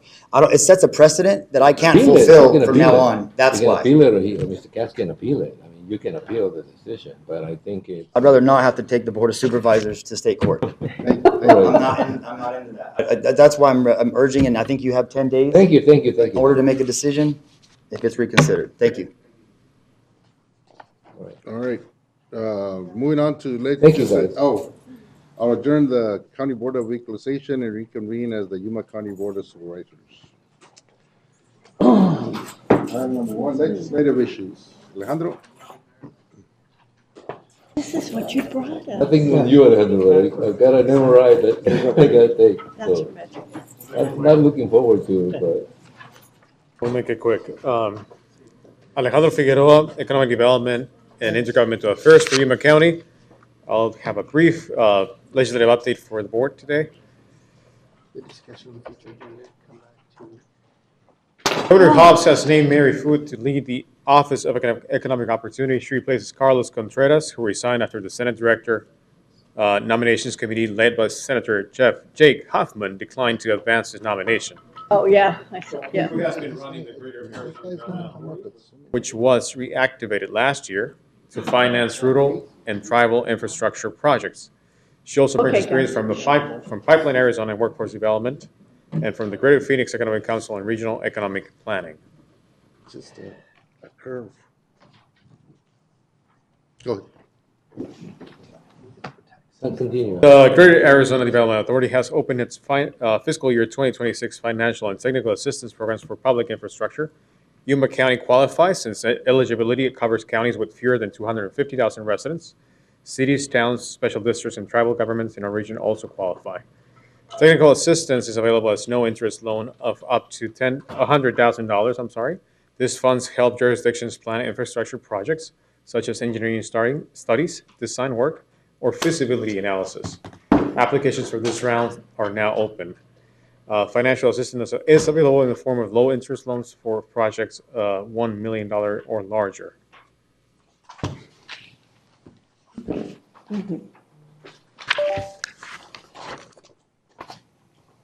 Finally, on the federal side, the Department of Defense, through its Office of Local Defense Community Cooperation, has awarded over $8 million to Yuma Elementary School District 1. This funds will replace the James D. Price Elementary School located on the Yuma Proving Ground. The project is part of DoD's Public Schools on Military Installations program, which addresses aging and inadequate facilities that serve military families. Once complete, the new school will serve about 125 students in grades K through 5th grade, kindergarten through 5th grade, providing a modern, safe, and effective learning environment. Construction is expected to begin in February 2026. Additionally, I would like to share with the board and the public that Senator Gallego will be hosting a town hall meeting here in Yuma. The event will take place on Thursday, September 25th, from 11 o'clock in the morning to 12:30 p.m. at the Yuma County Library.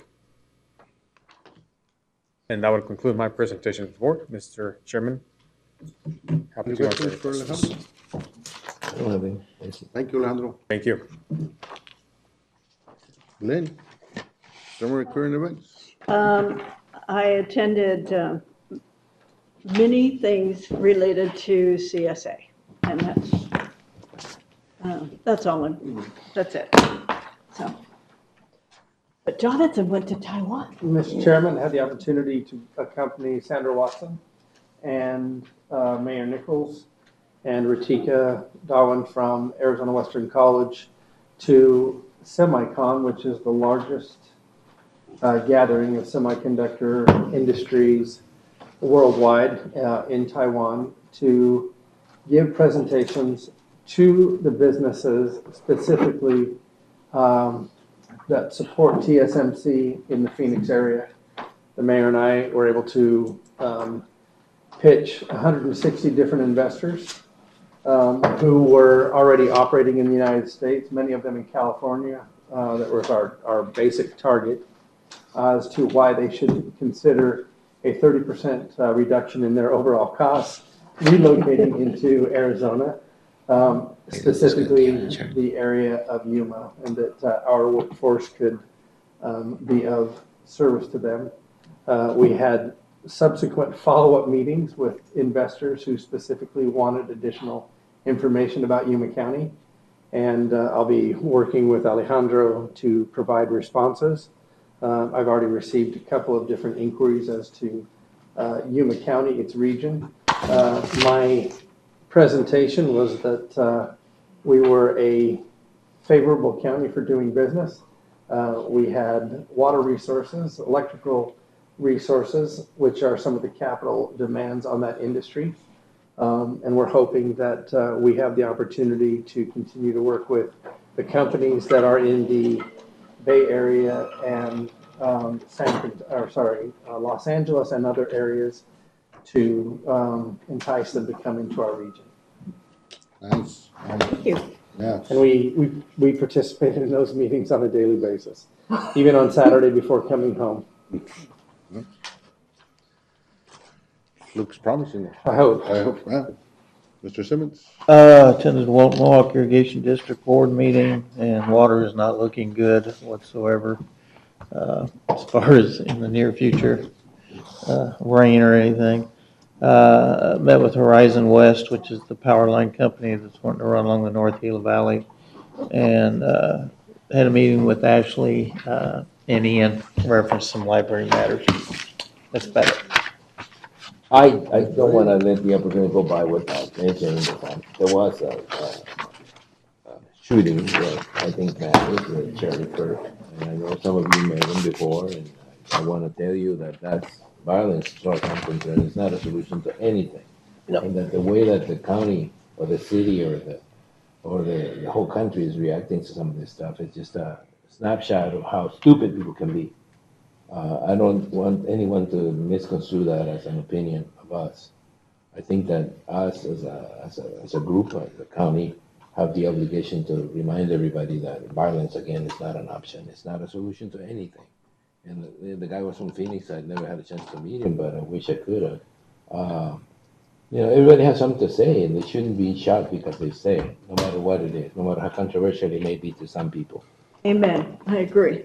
Mr. Chairman, and Tony, I really appreciate you saying that. That was my point in the interview that I gave to both the newspaper and to KYMA, and that here at our board, we always have the opportunity to talk things out, and that while we may not always agree, we have good chemistry on this board for being able to have a discussion. Agree to disagree. Okay, well, the second thing is, when is that building gonna be ready? Every time I look at it, I go like, okay, well, it's supposed to be done in August, it's now September 15th, and we still Till don't. November. Till November now. So it's gonna be past the meeting that we have with the county. We moved it. You didn't? No, I'll let Ian answer. Go ahead. Okay, well, that's one of my big complaints. I mean, look, they keep moving the deadline or when they're gonna turn it over to us, and I keep looking at it, it's never finished. What's the deal? Getting closer, Mr. Chairman, just to respond briefly. The target for substantial completion is currently September 30th, at which time we're hopeful to get the temporary certificate of occupancy and begin that staggered move-in process. So we are getting closer. Are we moving in staggered terms? I mean, we're moving in certain things and other things. I try to get into a Zoom meeting here and I couldn't do it. And it's another reminder of how inadequate sometimes this meeting is. We have not yet set a target for the first board meeting and, correlating with that, the ribbon cutting, but that information will be forthcoming when we have a clearer idea if we're going to hit that September 30th or not. I don't want to jump the gun on it, but we're doing the right thing. It'll Of course, it isn't going to be November. You're just joking with me. November, sometime in November. Thank you, Chairman. Yuma County's Employee Benefit Trust meeting. Met with Ratika Dewan of AWC the day before her trip to Taiwan with Supervisor Lyons. Attended the local Workforce Development Board meeting. Met with the City of Goodyear Strategic Planning and Organizational Performance Manager to learn more about her role and maybe having a parallel role here in Yuma County. Met with the Arizona County's Insurance Pool staff to prepare for my 2-year term as Vice Chair of ACIP. Attended the CSA's County Managers Association meeting. And finally, just a reminder of the joint work session with the great city of Somerton with their city council this Thursday at 6 p.m. at Somerton City Hall. We should start rotating that stuff.